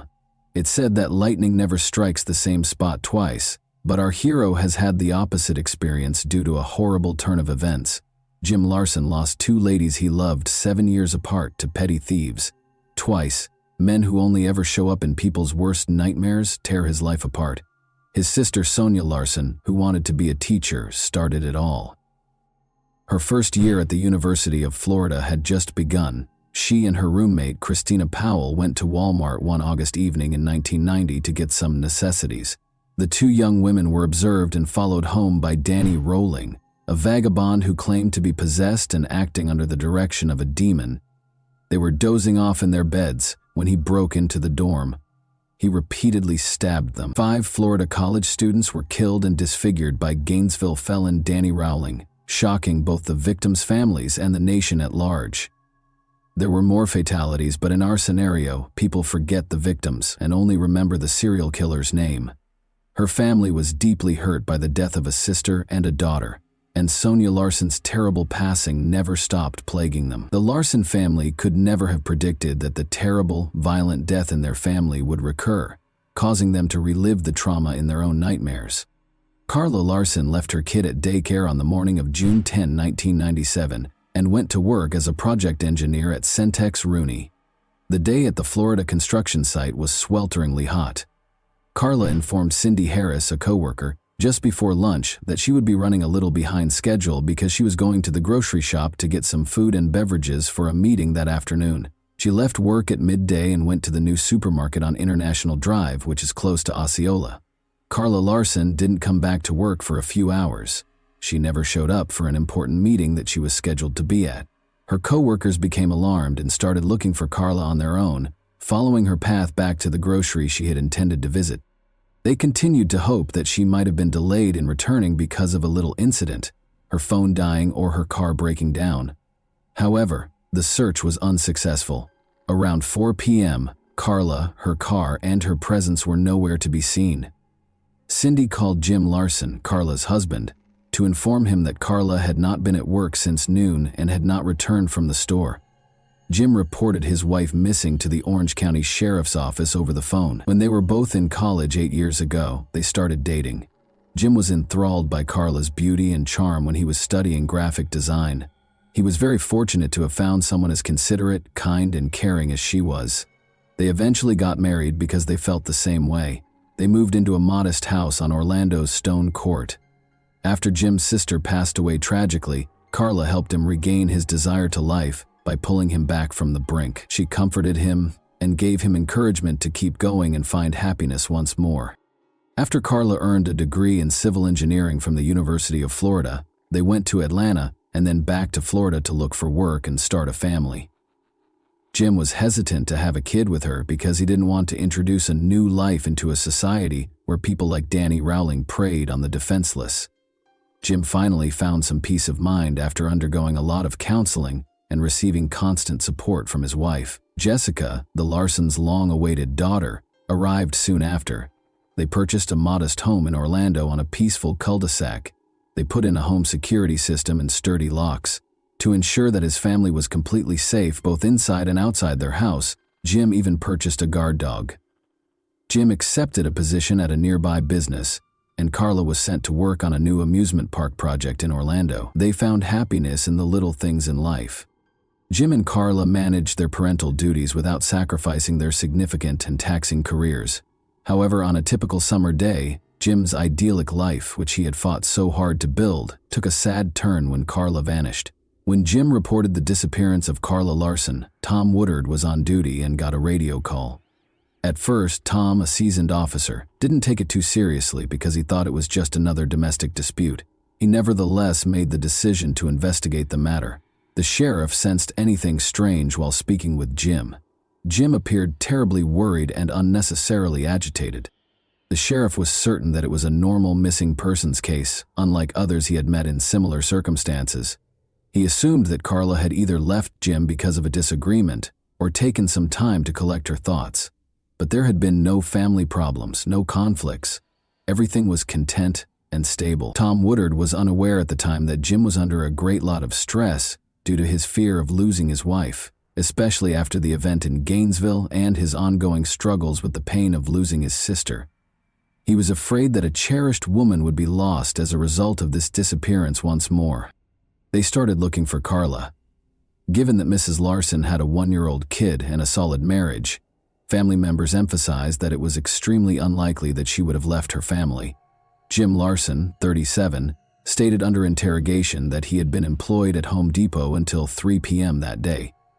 Someone at his wife's place of employment called him at around 4 p.m. to inform him that she hadn't been seen since midday. However, how could a young woman, like the lead character in Sandra Bullock's film The Vanishing, disappear from a supermarket parking lot in the middle of the day?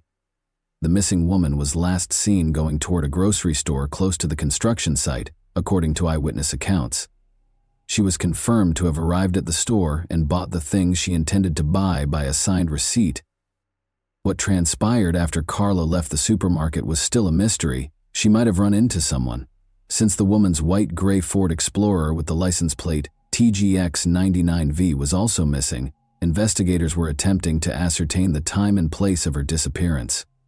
In the afternoon, witnesses also claimed to have seen a white Ford Explorer traveling carelessly on a gravel road close to a forested area. A Caucasian male with dark hair and a deep tan was the driver's description. The accused kidnapper was depicted in a composite sketch. Since the car might be a crime scene, a search team was dispatched to the area to look into it. Such incidents don't frequently occur in Orlando. The hunt for Carla attracted a large number of volunteers. The city's citizens, particularly those in College Park, were frightened when word spread that the young woman had vanished from the grocery parking lot. The volunteers posted leaflets at bus stops and grocery stores. The area around the store was searched by search teams. The search radius increased with every hour. Over the course of the 2-day search, a helicopter was brought in to survey additional ground. Even though there was less and less chance of finding Carla alive every minute, the homicide department and her co-workers persisted. After 36 hours of searching the same spot again, 2 of Carla's co-workers finally found something early on June 12. A woman's mangled body was lying in a marsh covered in a towel. One of the men described how, following the gory finding, he and his companion had exited the vehicle to explore when they smelled something odd but were unable to identify its source. From the little flash of his lighter, Jack lit a cigarette. The aroma was brought toward them by a modest breeze. After roughly 70 feet of leisurely walking, they located the woman at 3:39 p.m. She was half covered in sand, lying behind a shrub in the swampy region. It took the men a long moment to understand that what they had discovered was, indeed, Carla Larson, who had vanished 2 days before. She was naked, with a blue towel over her head and her long blonde hair flowing down her back. Her wedding band was the only piece of jewelry left. When Jim Larson and his family noticed the patrol cars, they began searching the area on their own. Jim was told about the discovery in the woods by a police chaplain. He felt nothing when the cops discovered her partially covered in sand, but nobody realized that the man was already burned up and overcome with emotional pain. In order to ascertain whether Mr. Larson was responsible for her death, the police were so perplexed by his actions that they put him through a polygraph test. Locals who had been keeping tabs on the COVID hunt, Carla even said that Larson appeared too aloof throughout the probe, but they failed to realize that he was just exhausted. Jim was shocked that he had experienced this twice. He stopped sleeping and eating. He had black circles under his eyes and had lost a lot of weight. The police brought detectives to what they thought might be the scene of a crime, roped off the area, and summoned the medical examiner. Investigators thought that there had been an attack after first examining the scene of the body, since the woman was found naked and all of her jewelry, aside from her wedding ring, was gone. So was it a robbery or an assault? In addition to stealing items, the robber also killed a woman. But first they had to be sure the body was indeed that of Carla Larson. Florida's extreme heat and humidity had taken their toll. The rain, animal activity, and insects had made it very difficult to identify the remains. The forensic team was concerned about the DNA evidence they could gather because the body had started to degrade, changing its chemical composition. There was not much time left. However, given Mrs. Larson's car had been last seen in the vicinity, authorities were almost positive that the severely decomposed body belonged to her. Jim Larson identified the towel found on the body and verified that it was the same towel that had been in his wife's car. Her handbag and regular clothes were gone. The investigators were greatly distressed by the autopsy findings. All traces and evidence that could have identified the offender had been obliterated by decomposition. The purported assault was not verified, and the investigation determined that strangulation was the cause of death. Could a car and a few pieces of jewelry really have cost a lady her life? Finding the car was the next objective, because the corpse did not lead them to the offender. It might hold the answers and hints that the public and the family were sorely looking for. It was determined that the white Ford Explorer bearing the license plate TGX 909V was missing. The press and television broadcast information about the car. The police were waiting for 2 weeks when they got an important call. 11:23 p.m. on June 26, 1997. A black truck was on fire in a Cocoa Beach vacant lot, according to a call. As the car burnt, it became evident that the black was not the car's natural color and was neither soot nor ash. Following the fire, white paint was visible in several parts of the body. Excessive spray on the tires showed that a cheap can of spray paint had been used to apply the black paint in an amateurish manner. After being taken to the police garage, the car was examined by forensic specialists. It was discovered during the inquiry that the torched truck, which was 62 miles from Orlando, was in fact white and belonged to Jim's victim. The car had been fitted with a radar detector, experts discovered. Detectives were able to locate the mount where the detector had been in spite of the fire damage, proving that the vehicle belonged to the Larsons. Finding the radar detector was the police's main priority. Before an unforeseen love triangle helped solve the case and identify her criminal in Central Florida, the inquiry stagnated. There are hundreds of cars that are similar to hers, but one woman's phone call caught the detective's attention in particular because of the strange tale she told. Angel Huggins and her family had arrived in Orlando on the day Carla Larson vanished. Despite having traveled to Orlando together, Angel clarified that she left the city without her spouse. Angel informed Orange County investigators John Linner and Cameron Wire that infidelity, violence, and drug usage had made their family vacation a complete bust. At a motel close to Disneyland on June 9, their family vacation came to an end the same evening it started. According to Angel Huggins, she was almost strangled to death by her husband, John Huggins, since she had refused to have an intimate relationship with him. He left the motel on West Highway 192 early the following morning and didn't come back until midday.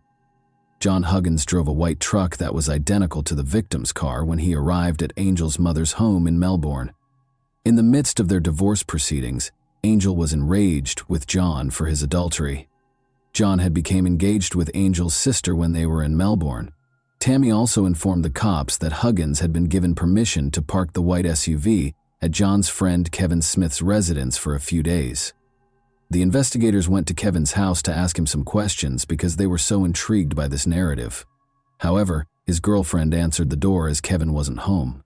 For a few days, Kim virtually proved that a white Ford Explorer had been parked in their driveway. It had been parked in her space, and she was unhappy since she had once lost control of her little vehicle while driving and collided with the Ford Explorer, denting it. The Explorer's white paint was still visible on her pickup. To determine whether the small paint sample belonged to Carla's automobile, collision specialists sent it to the lab. Since the paint from Mrs. Larson's automobile had been discovered on Kim's, this was required to demonstrate Kevin Smith's role in Carla's car's disappearance. The police had questions for Kevin Smith before they could prove his whole involvement, but they were almost certain that Carla's Ford Explorer had been parked at his residence. The person who had been operating the SUV had to be identified. Despite matching the sketch of the man who was observed driving Carla's car that day, Kevin Smith would not identify the driver. He added that he had been asked to temporarily park the automobile by his friend John Huggins. Upon inspecting the truck, Kevin discovered a radar detector inside. He tore it from the automobile and held onto it for a while, but he concealed it in the yard out of concern that he could be caught. Smith said that his friend John Huggins had driven the automobile to the parking space and that he had nothing to do with it. Kevin didn't want to betray his friend, but he was afraid the automobile might have been stolen. He was keen to demonstrate that he was telling the truth and had nothing to do with the woman's disappearance. Kevin voluntarily turned over the radar detector after he had a conversation with the cops. After more questioning by the authorities, Kevin finally confessed to locating the radar detector, erasing all fingerprints, and tossing it into the bushes close to his home. By tracking down the serial number, the authorities were able to collect the detector and verify that it belonged to the victim. The first concrete evidence that Carla's automobile had been parked at Kevin's and that John Huggins had driven it there came when detectives verified that it had been fitted in her vehicle. Investigators now had the radar detector, a paint match, and the car, but the crucial question was still unsolved. John Huggins was the top suspect right away. John Huggins has a lengthy criminal background, according to a thorough investigation of his past. He was a noted bank thief with a history of armed robberies. As it turned out, John was known to carry guns and had outstanding arrest warrants for robberies in Florida. Because John Huggins had a lengthy criminal history, victims of his past offenses recognized him when his face aired on television. Although he had conducted armed attacks, robbed banks, and looted convenience stores, the police wanted to be sure they had enough evidence against him before making an arrest, particularly because Carla's jewelry was still missing. To summarize, the victim had been found in possession of a pendant, a chain, a garnet ring, and diamond earrings. But the hunt for the jewelry was about to linger on until detectives got another lucky break in a phone call. According to Angel Huggins, she had uncovered a startling finding that might terminate the inquiry and result in Carla's criminal being imprisoned. She clarified that she had located one of Carla's missing pieces of jewelry after she and her mother had investigated the house. The police searched Angel's mother's home and the shed on the property twice after Angel called, but they were unable to locate any evidence that would implicate Angel. But the woman saw a screwdriver on top of a box in the shed when she was searching for insect repellent. She impulsively opened a shed electrical box and discovered the victim's jewels concealed within. The jewelry, the electrical box, and its cover did not have any fingerprints on them. Looking at the last piece of the puzzle, we see John driving a stolen vehicle. The attempt to strangle his wife at the hotel was picked up by the radar detector. The dates of their stay coincided with the day Carla vanished, on May 28, 1998, and the hotel room they occupied was right across from the supermarket. John Huggins was accused of robbery, kidnapping, and auto theft in addition to the murder of Carla Larson. After being indicted by an Orange County grand jury, John Huggins was taken into custody in Maryland. Huggins requested that his case be transferred, and the trial court granted his request, moving it to Duval County. However, those who haven't lost two loved ones don't see the world through Jim Larson's eyes. On January 25, 1999, Larson sat in his tidy living room in a peaceful, tree-lined Orlando suburb, the kind of home that most middle-class Americans consider safe, feeling a deep void and an unrelenting, numbing pain. Because he still has a daughter to raise, he still yearns for them and perceives danger in everything. Mr. Larson now finds motivation to continue through his daughter, Jessica. Since lightning has already hit him twice and won't do so again, he fervently hopes and believes that the young girl didn't fully comprehend the atrocities that took her mother and aunt. He also prays that she won't ever feel terror or dread again. And that wraps up today's chilling story. If you enjoyed this video, don't forget to like and subscribe so you never miss a new upload. Also, let me know in the comments, what part of this story shocked you the most? Thank you for watching, and I'll see you in the next video.